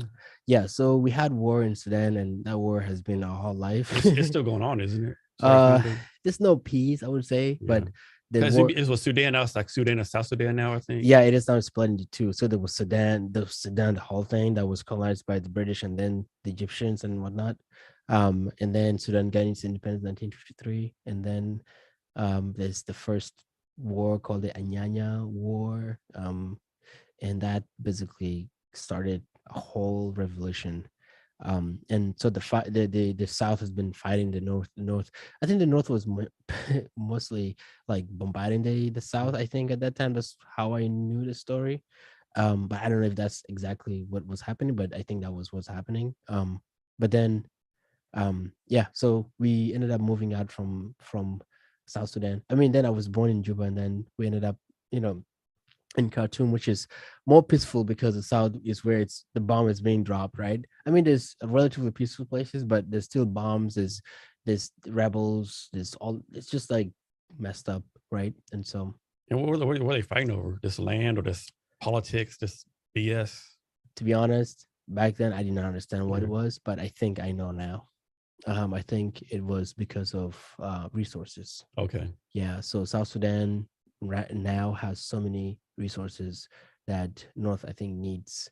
The oil is primarily like half of it is located in the South. And so, but they were extracting the oil, they were using it. And remember, the people of the North were probably, there was a propaganda that was going on. And so they didn't even know what exactly was going on. And remember, South Sudan produces enough oil that its people could use, but this oil issue is always like the oil gets processed out, taken away, and then processed and then brought back. Like there's no refinery there, so all the crude oil just gets shipped away, and then the leaders are just getting richer and richer. Like it's only concentrated in the hands of very few people. And so, when South Sudan decided to like you know defector from them, um, the people of they're also rebels in the south in the north that were fighting against that regime as well. And if you have a regime that is controlling a whole military and has all the equipment, it doesn't matter what kind of military you are. And most people in the rebels didn't have sophisticated weapons because they didn't have the money to be able to get that money to be able to fight back, right? So um anyway, so that was one. And then I think the other one was religious aspect of it, because Sudan is both Christian, Muslim, and also amnesty, or people who just believe in, their own gods. Mm. And Sudan, South Sudan is, not everybody's a Christian in South Sudan, right? And people lived happily. People were okay with that. But then when people just realize that there's gonna be Sharia law and those kind of stuff, they can, gonna restrict people of what they can do and whatnot. People are like, oh no, this is just too much for me. I can't do this, right? Um, I think if South Sudan was like Australia, where Australia doesn't have like religion thing, it's not a secular country, so there's no religion thing in the government information or institution or anything. Sudan could have like survived that way. But there's that, and then there's the oil. I don't know if I'm correct with most of it, but I think close to the correctness of what I read on the internet, Yes. and what I was told. So but yeah, so that's how the war is. And I think there's so many other complication. There's also tribal wars in South Mhm. Sudan, right? People grabbing each other's land. I think the land thing has been, it's like, I think it's a human thing, Yeah. right? Human just love to grab lands. And in South Sudan, I think that it's happening all the time because you have people that have kettles and people that don't have kettles, people who are farmers, and so there's always a fight. You bring a kettle to my land, and they graze everything, and then you're like, oh, why would you do that, right? So you fight back, like you can't do that. I think there's that boundary that people haven't yet figured out how to respect it, if you will. I think once people start to respect those boundaries, I think South Sudan will find its way back again to like, I don't know back again to what, but maybe to a better future because I don't know there was any good back then. Yeah. So you moved to at 4 years at a refugee camp. How long did you live in the refugee camp? I lived in a refugee camp for 13 years. 13 years? Yeah, Whoa. 13 brutal years, my friend. I cannot imagine what life was like in there. Like, so Yeah. y'all stay so long just because there's nowhere better to go, or like government politics got involved, or like 13 years, that's a long time. Yeah, man. So the hope is that every refugee that lives in a refugee camp is that you want to get out of there Mhm. to a better country. You want to go to the US, you want to go to Canada, you want to go to Australia, you want to go to UK, because African countries weren't taking African, to become citizens in their countries. They have their own issues too. So that was not happening. If South Africa say, hey, I will take other, refugees in Africa, we would go. Like, being in South Africa probably will give us more opportunity because South Africa is like the New York of Africa, right? It has everything that we need as far as like modern life is concerned, right? But there was not much of that, and so your hope is only to expect Mhm. to go to a bigger, to a developed country, and so that's probably why we stayed there for that long. Is it like some kind of lottery system you have to go through in order to like get out of there, or like how's the process work to actually go to the United States or another country? I don't have a specific answers to that, but I think it's close to both. I think lottery and for the most part, I think it's your story. I mean, lottery to me is a story Mhm. because you have to explain to me why you deserve to go to Australia, you deserve to go to America and stuff like that. So some people fail those interviews, and they're very simple interviews. We just tell them like, hey, I can't go back to my country because if I go there, I'll get killed. Um, we had a good story. My parents couldn't go back. I don't want to put too much information here Mhm. because I don't know who's gonna listen to Mhm. this. But but when they passed away, it was easier for us to what do you call 'em, to come to the United States, right? So what's the day-to-day life like in the refugee camp? Like you doing the same thing every day, or Yeah, I think we do the same thing every day. We played a lot of soccer. Mhm. Um, we played a lot of soccer, and I had so many hobbies that I just didn't know it was all my hobbies. I was just doing them because I was doing them. I was doing photography, but not like taking pictures of, other hungry kids maybe, or anyone else, or birds and stuff like that. I was actually taking pictures of people who want to build memories, right? I was, people come from like high school students that want to take a picture in the uniforms, ladies that want to take a picture in the uniforms, ladies that want to take a picture with their boyfriends, people that had weddings. So I would go and take pictures of them. People that wanted to remember the greenery that happens every once in a while because once it rains, it's green and lush everywhere. Then after like 3 months, it's back to dry, so people like to get this moments what you call captured, and so I find myself doing that, which was pretty cool. And so you like you have to stay in the refugee camp, or you can go outside or go and mix with the Kenyans and go to school with the Kenyans, or is all everything like just in the refugee camp? Oh yeah, I mean, like the good thing about the refugee camp, Kenyans were everywhere. Mhm, Like if I were to like, I mean, like to be honest, I'm like Kenyan mhm, because I grew up in Kenya. mhm, Like everything I knew is about Kenya, not Sudan, not South mhm, Sudan, not Ethiopia. Mostly about Kenya. But I mean, you learn about the whole Africa, right? mhm, Um, the interaction is very common. People intermarry, like mhm, in the refugee mhm, camp. If you end up marrying a Kenyan, you could become a Kenyan citizen. mhm. But it's very hard. Just very few people really succeed to do that. Most people are there with a plan. The plan is to go abroad, and so you don't want to mess that up. How often do you go back to Kenya? Have you been back since you came here? To be honest, no. No. I'm planning to, but I've been putting it off because I didn't really see anything major that I need to go back for, Mhm, other than to go visit my parents' grave. mhm. That's like You have any family still over there? I probably do. Trust Yeah. me. Like I don't know my extended family. Mhm. I have some family. I probably have a very large family, to be honest, that are living outside. But I don't know who they are. So the only people that I know are the people that I grew up with, and those are my siblings. Talk about how you came to the United States. Like, how did that work out for you? How did you finally get over here? Yeah. So ours, like I said earlier, it worked very easy, I would say. Mhm. It took us a bit of time to like wait for the process and whatnot, but And you came here to Seattle?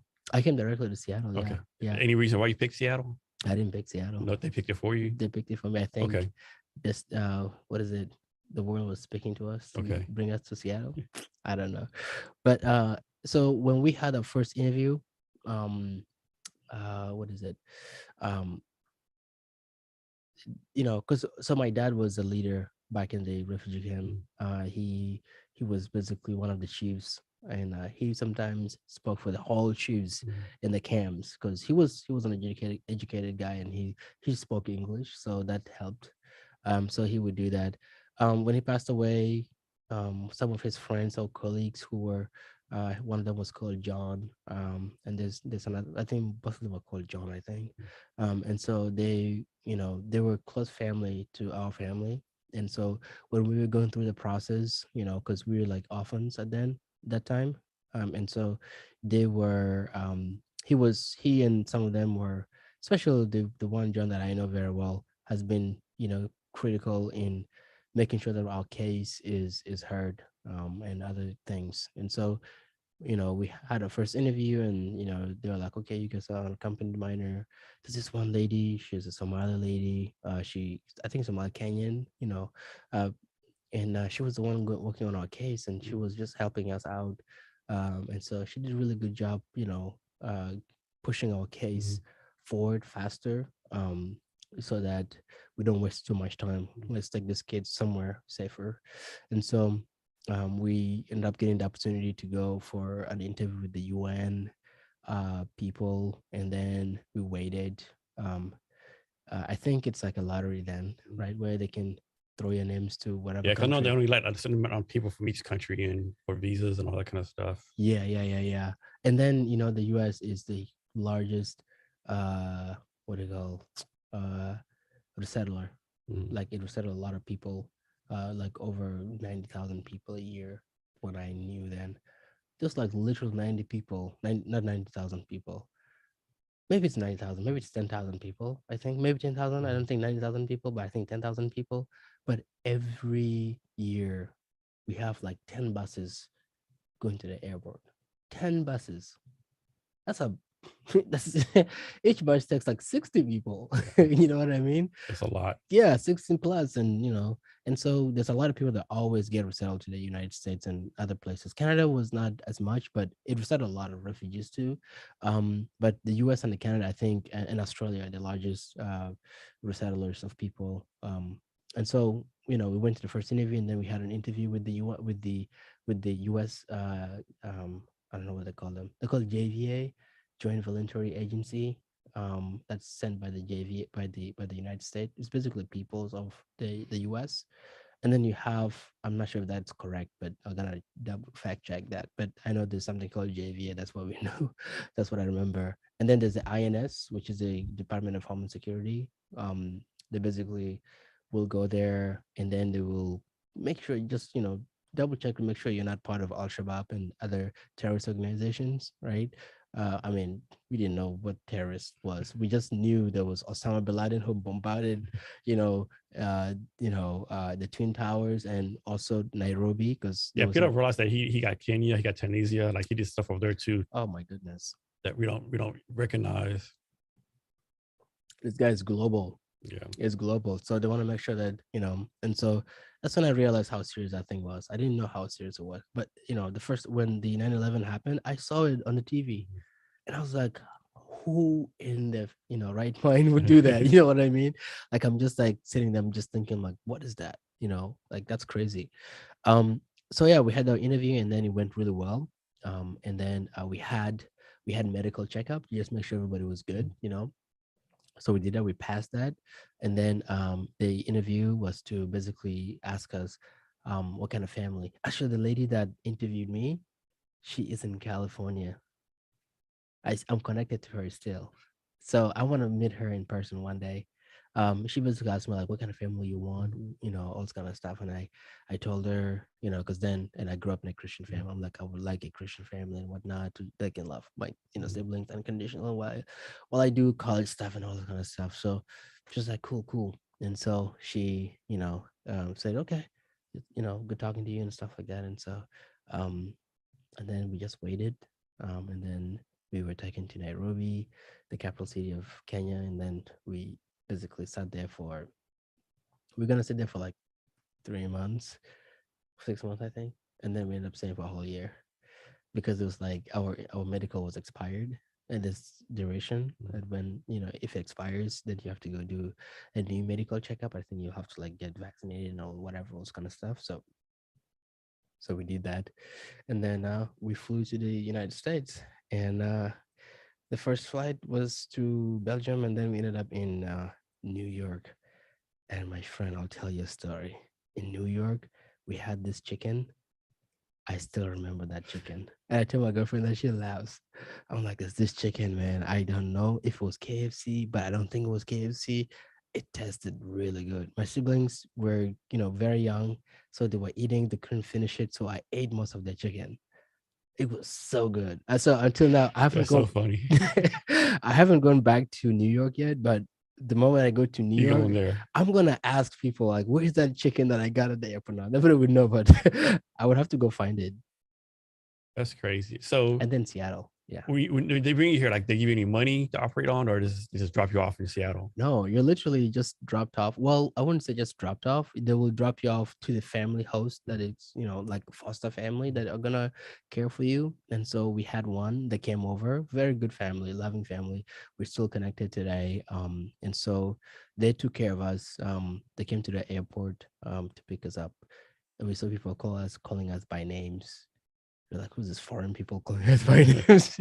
you know, looking there, and then we call white person Mzungu. So we're like, look at Mzungu calling our name, and they were calling it so nice. I'm like, wow, this guy literally practiced how to say our names. I mean, our names are not that really difficult, to be honest.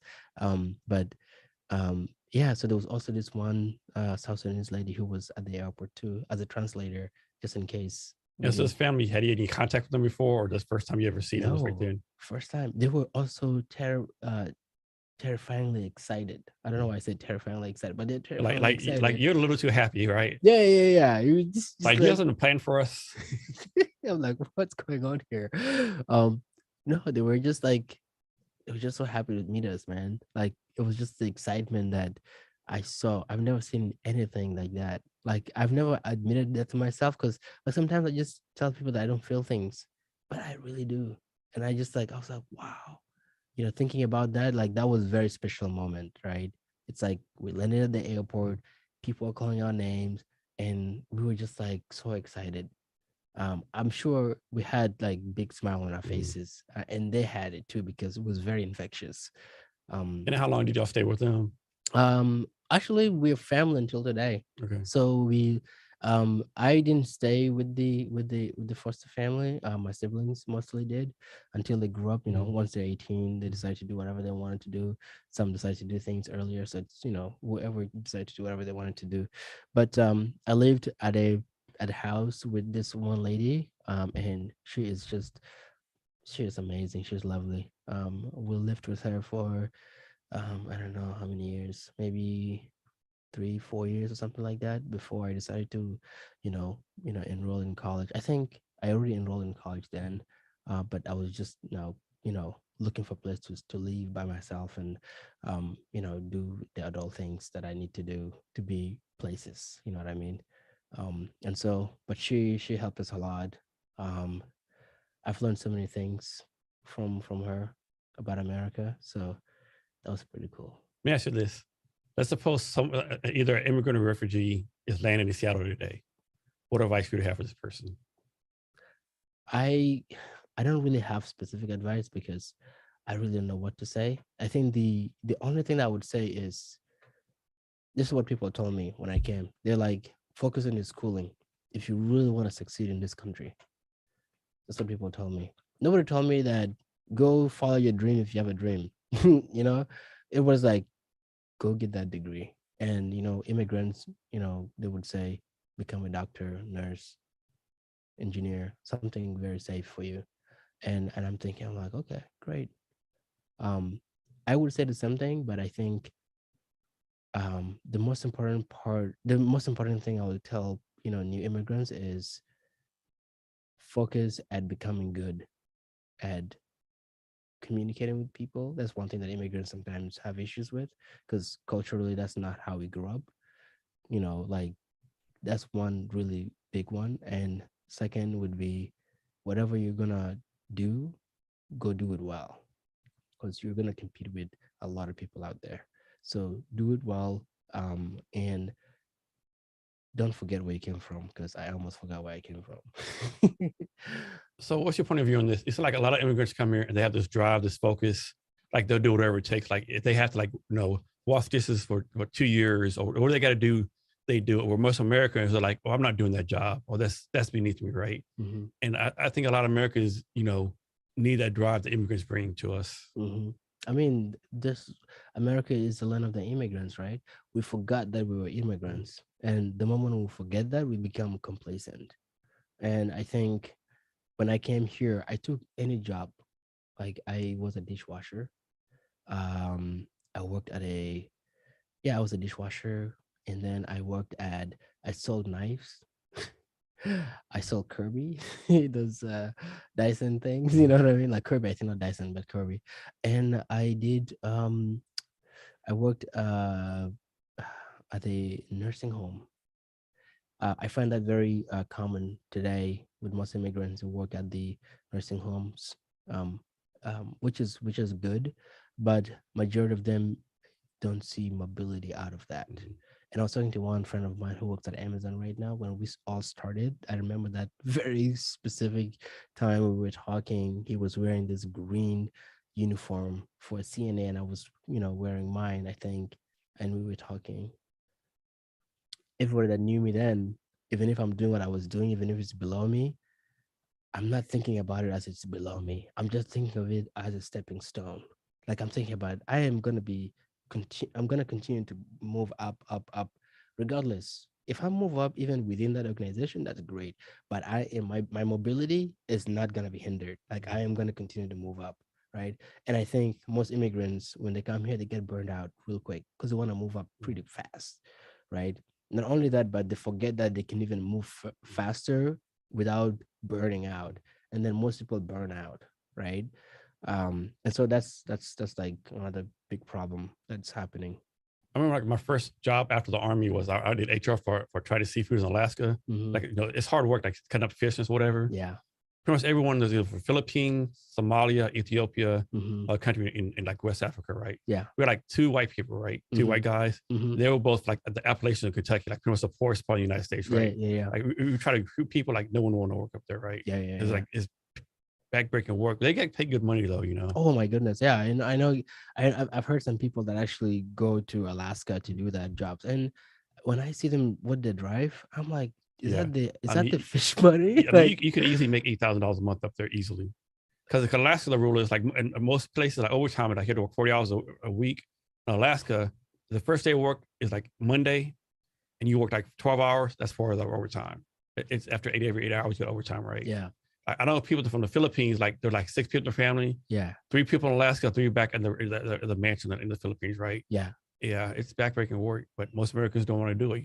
yeah. I mean, it is, it is difficult to grow up in a society where you see all your friends are getting good jobs, and then Mm, you can't get a good job, and then you find yourself like you're entitled to do the same thing as your friend. And I think that's one issue that's plaguing this country. I Um, agree. and so people should be mindful. Like, I don't want to compare myself with my friends. A lot of people make the mistake; they always compare themselves with someone else. Oh no, that's like the wrong thing to do. Because once you do that, you end up perpetual cycle of like trying to figure out, why am I not getting the job? You know what I Yeah, mean? And so that creates this like depression. And once you are depressed, you're not seeing the world clearly. The world just looks gray. And so that there's no happiness in gray. This is Seattle, but you have to have your vitamin D's, my friend. Seattle. Yeah, man. So, Taban, how do you take care of yourself? I take care of myself by being mindful, not to burn out. I've been burned out multiple times, and I try to work out as much as I can. Mm. So I am You actually post videos or pictures of yourself working out, don't you?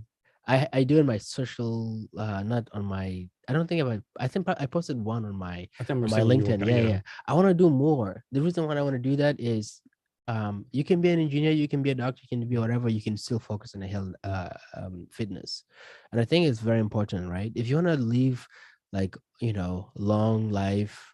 I don't know how long I'm gonna live, but if you're gonna live a long life and you want to have no like diseases, cripple you, or just age that's just cripple mm, you, you have to do fitness. Fitness allows you to do so many things. Like, your body is capable of doing like a lot of things. And so, when you exercise, this is proven. It's not like I'm making it up. Like, it helps you focus better. mm, It helps you drive. It helps you just be a positive overall, because you are, sweating all this like stress away, and you're in a different mental zone. Like, you're giving your body the love it needs. And so, I do that. And I used to like to hang out a lot with people, just to like take my mind away from work, and I haven't done it in a long time. So, right now, the reason why I'm here is literally to just do hang out with you, mm. my friend. Yes. And I think that's one important thing. Like, yeah, just try to hang out with people. um that's very, very good for our holistic life. And I think, if you can do workouts, there's other things that you can do for brain, improvement. If you want for muscles, you could do other things. People that don't have legs still work out. That's not an excuse. So you have a lot of stuff going on, like most people. How do you prioritize every day? Like, how do you make sure you work on things 1 and 2 versus things 19 and 20? Oh my goodness, that's one thing that I struggle with every day. But I excuse me, but I think I found something to do. And what is it? um I basically try to plan out what I want to work on, and then figure out how, like I said earlier, if there's no dependency, right? There's really no way I'm gonna succeed in both of them at the same time. So I'm gonna have to focus on only one. And then if I actually do that really well, then maybe there could be some dependencies that can help me with the second task and stuff like that. So I try to focus on one thing at a time. I never used to do that. I would split my day in a half, like from AM to like 2. I work on one thing, and when I get frustrated and I'm just not making progress, I will shut it down. I'll go to the next one, hoping that there's some sort of like bulb, where I can actually continue. And I think it was really detrimental to how I was building things. I've decided to like work on one thing at a time. So I could spend a week working on one thing, and then once I get that done, and then I spend another week working on a different thing. And then as I'm getting done every time, I'm just realizing that, oh, this is what I was trying to do previously on that other, what do you call, solution I was Mm. building. And then I will basically use the same idea that I was, because it's relevant to this project. So, and that's how I do it. I try to spend as much time with my little girl because that's, like if I don't do that, um I'm gonna beat myself up. And I try to do that as much. We had some issues sometimes where, it's hard for my girlfriend and I to find time to work, to like hang out and whatnot. And so that's been like, it's been a big problem. Like everyone in America has that issue because we have to work Mm. to pay our bills. It just, look, if we were able to like work for 30 hours a week and have money to do everything, I will go for that. I think I will be equally innovative and creative as working 70 hours a week, working 30 hours a week, because I will have the time and the freedom to sit down and think clearly.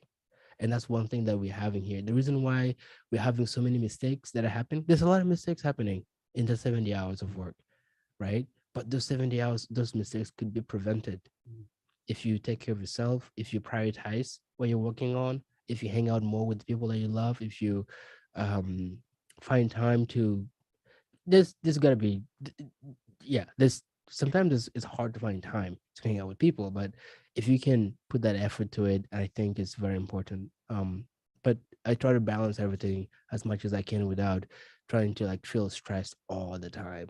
How do you do your schedule? Like, are you working every day, 12 hours a day? Do you like take weekends off? Like, how do you do your schedule?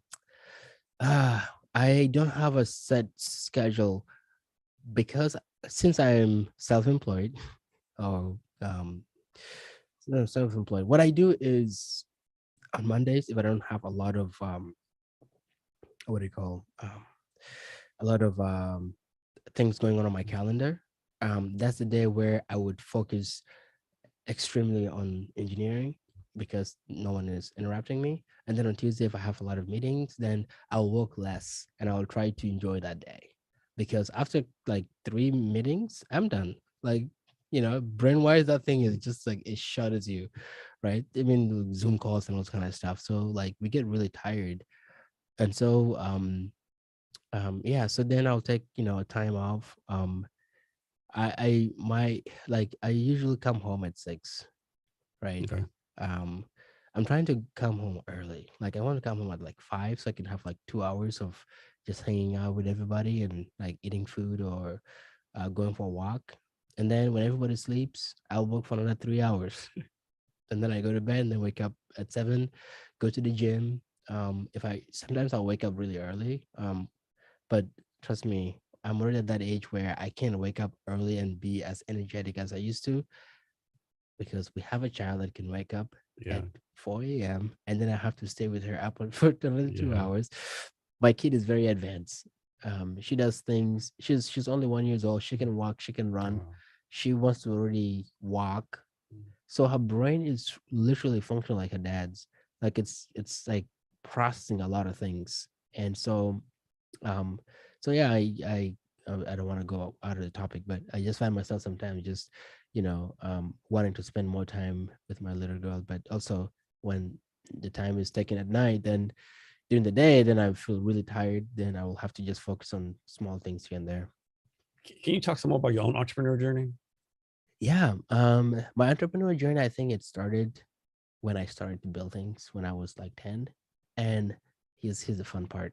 When I was building those little things, those little models, um, people liked it and they say that, hey, could you help me build something? And I was like, okay, cool, I can help you. And then I'll help them build something. As I started doing that, I started to like sell, like people were starting to buy my things. And so I would basically sell them, right? Then I went into doing barber, like I cut my own hair, like I save money, right? I wish I was like you. I don't have to cut hair. My hair just could grow. But that's what I do. So I found a way to make money through that. And then uh, building shelves and stuff like that, building chimneys. That's one thing that my uncle likes a lot when I talk about the chimneys. It's like you build chimneys from the mud. I'm like, yes. You done it all. I've done it all. I did blacksmith, you know. Um, I think entrepreneurship is in my DNA because my mom was an entrepreneur. My dad was more of like the academia kind of person. He went to school, a lot, but my mom was making money.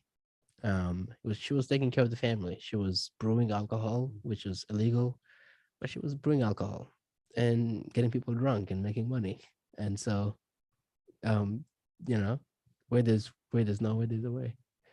So I learned that not that I will do illegal things, but in the refugee camp, there's no really rules in place, Mhm. so you can do whatever you want. But in most places, you'll have to have a license, all kind of stuff. But she did that, and she also does knitting. She would like design really beautiful flowers, right? And she would sell those ones. Then there's somebody who actually sells them to the United States. So she makes them and give them to somebody who is traveling to the United States, and they'll sell it for like 7 grand or something, $700, I think, because those are handmade and they are beautiful. So, what's been some pros and cons for you of being an entrepreneur? Ooh, pros and cons is being sometimes broke, sometimes with money, and that has been, um, and the most part broke too. So like, you know, after like you work for a bigger company, you realize how much money you have, and then you're like, why would I want to go back to not having money? You know what I mean? But I think the hardest part is just scaling, knowing the right things to do at the right time. And we don't usually tend to have that as as entrepreneurs, right? We're still figuring things out every day. And I find myself just sometimes drained, right? Like, what am I going to do next, right? I find myself struggling with that. And also, imposter syndrome was also part of it. It's all accumulating. So, and then the good part is, when you network with other people, and then you realize that they are also going through the same problem. So you're like, oh wow, I'm not the only person who's And suffering. sometimes you realize, oh, maybe I'm not so far behind. Yeah, exactly. You're like, wow. And then some good things happen, right? You raise money and then you're building, and then momentum kind of dies a little, and then you try to pick up back again. And then you forget how far you've actually come. Exactly. I have forgotten about how far I've come all the time. People tell me how far I've come, and I look at them like, you guys, I'm still here. I Mhm. want to be there. They're like, well, here's one thing that you need to know about life. Appreciate all the small success that Yeah. you're gaining, and if you stop to if you start to discount them, then there's not enough. Yeah. It's definitely a challenge being an entrepreneur. Yeah. Talk about how you do your idea validation. Like, what is that? Like, how do you validate your product to make sure you can actually sell it? I mean, like, most of the products that I've been helping out are not mine. Okay. So they were all mostly clients. And the ones that I know that can do well, I basically take an equity out of it. So I've been taking equities from a lot of some really good products that I know that are gonna do really well. And the good thing about that is I'm also invested in the Mhm. product as I'm building it, because I know the product for sure will do really well. Right. So that's, for the most part, I think this product were already validated by the owners, so I don't really have to put much effort to it. The only effort that I do is engineering wise. Um, ask questions why they want things done the way it's done. Have they thought about this way? Have they thought about the other way? So my goal is to basically help them figure out ways to grow, um, and also innovate within that same product that they're building. Um, as far as like products that I try to build myself, I think one is, do I want the product? Like, do I find any need for it? And I'm trying to not build like, this is what I used to do before. Like, I just used to build fun things. But now I'm like thinking, is it gonna affect me directly? If it's not, I'm not gonna spend my time in it. The reason why is I will not be as motivated as a person who actually sees the problem that this thing is solving, right? And because I'm a self-starter, if I start and then I realize it's not something that I need, I am gonna start something else that I need. And so I try to not spend my time on that. So what I do is usually I just like, and I've started this one just recently, is like ask questions with the product that I'm building. And usually the right people that actually would need the product. As soon as I like know I want it, I'll ask somebody else that who might need it. Mhm. And sometimes I find like really good feedback, like one, two, three, five, seven people. It's not enough.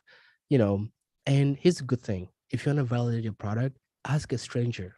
Exactly. Don't ask somebody you love, somebody you know. They are always going to give you positive, what do you call, feedback. And there's only one person in my family that I know that will not give me a positive feedback, and that's the person I go to. And that person always asks me, like, why would you want to build this? I mean, he has the money, right? He worked for bigger companies, he made enough money. And so I can't like it has to solve a problem. He's not gonna cut me a check. And he has never cut me a check for a product. But for school, he did. Get them in school. I'm like, all right, cool. But product wise, like now I want to know what that product is solving. And have you made revenue? I have mentors, and my mentors are always helping me because I ask them questions. I would give them my pitch deck. Like, this is what the product needs to do, and this is how it's gonna work. So if the comments come back in my in my deck, like, have you thought of this? Have you thought of that? Have you thought of this? And I will sit down, I'm like, wow, how come this person thought of this without me thinking about it first? So every time as an entrepreneur, I'm always developing a next step thinking. Like, what is the next step? Like, I know what the product is going to do, but what is next? Right? Because you know this, if you talk to an investor, they're asking some unreal things sometimes. They expect you to know all this stuff. Like, yo, Yeah. I am not an investor. I'm not going to know what investors know. That's why investors need to understand how entrepreneurs build things.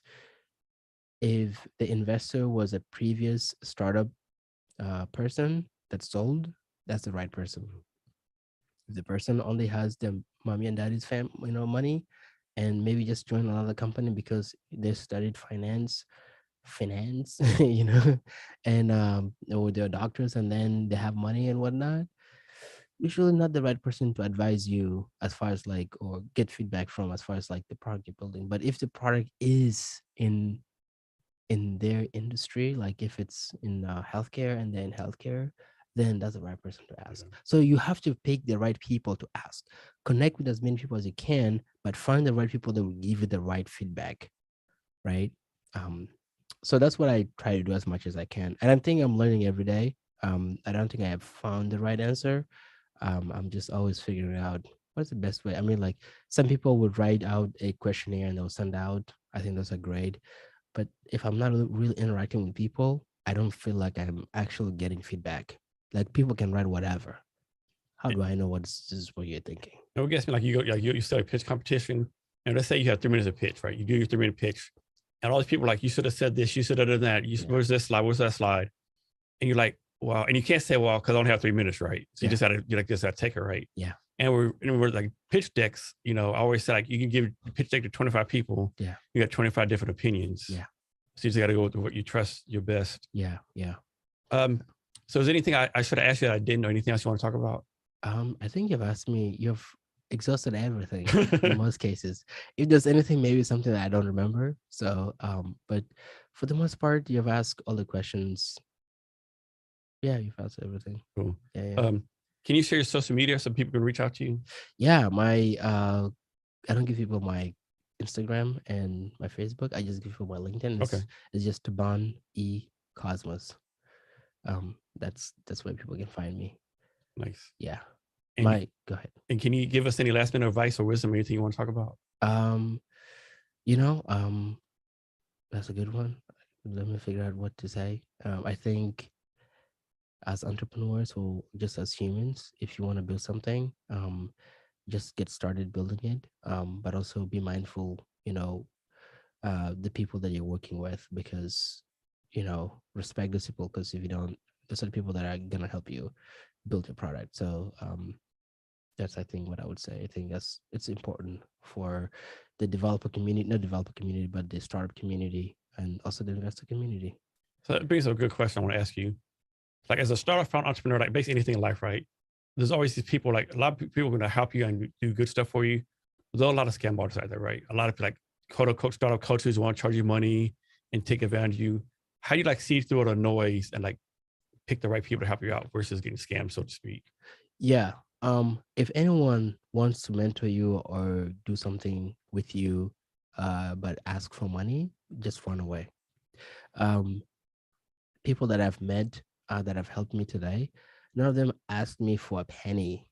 Um, and most of them were actually interested in me, not interested in what I was doing, right? They were interested in me. They wanted to know me for me. Like, because the thing is, in order to like find somebody to work with really well, I need to know who Jason is. Like, how does Jason think? If I know how you think, then it actually helps me to be able to frame the communication in a way that's going to help Jason. And so I think people have to just find people that are actually really interested in their well-being, as opposed to somebody who is, if somebody's telling you always like, the you're working too hard, you have to really think about taking care of yourself. That's somebody you probably want to know, somebody you want to have as a friend. I think that's important. And one more question. So for your future, are you trying to become like the CTO of Amazon? Are you trying to build the next unicorn company as a startup? I don't know if I can tell you. Okay. I want to build something, but I wouldn't tell you necessarily what it is. I think I'll just let the wind blow me wherever it needs to go. But I really don't want public. Like I don't want to be like, what's the right word? I don't want to be like Elon Musk, like Okay. You in the want to be like world. in the background, so to I speak? want to be in the background. Okay. Yeah, I've helped multiple companies, and I think as they succeed, I want the owners to be the public eye of those companies. I want to be like the background guy. Like I don't want to. Yeah, it's just it attracts too much attention So that you I want to be like the Wozniak of someone, Steve Jobs. something like that. I think that would, yeah, for me that would be much better.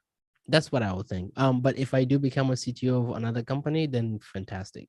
Um, Usually CTOs don't make too much noise. That's one thing I've learned. But I think I will probably end up becoming a CEO depending on what I think that product is. But if I find myself becoming a CEO, then of course you have to do that public thing.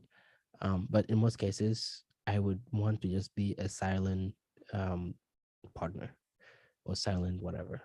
Taban, thank you for your time today. Really appreciate it. Thank you so much, Jason. Really appreciate it. This is like the first time I've opened up a lot. You asked, some really good questions, and it's so easy to talk to you. And really appreciate you. Thank you for having me. Thank you. Yeah, thank you. Bye. And to our listeners, thank you for your time as well. And remember to be great every day.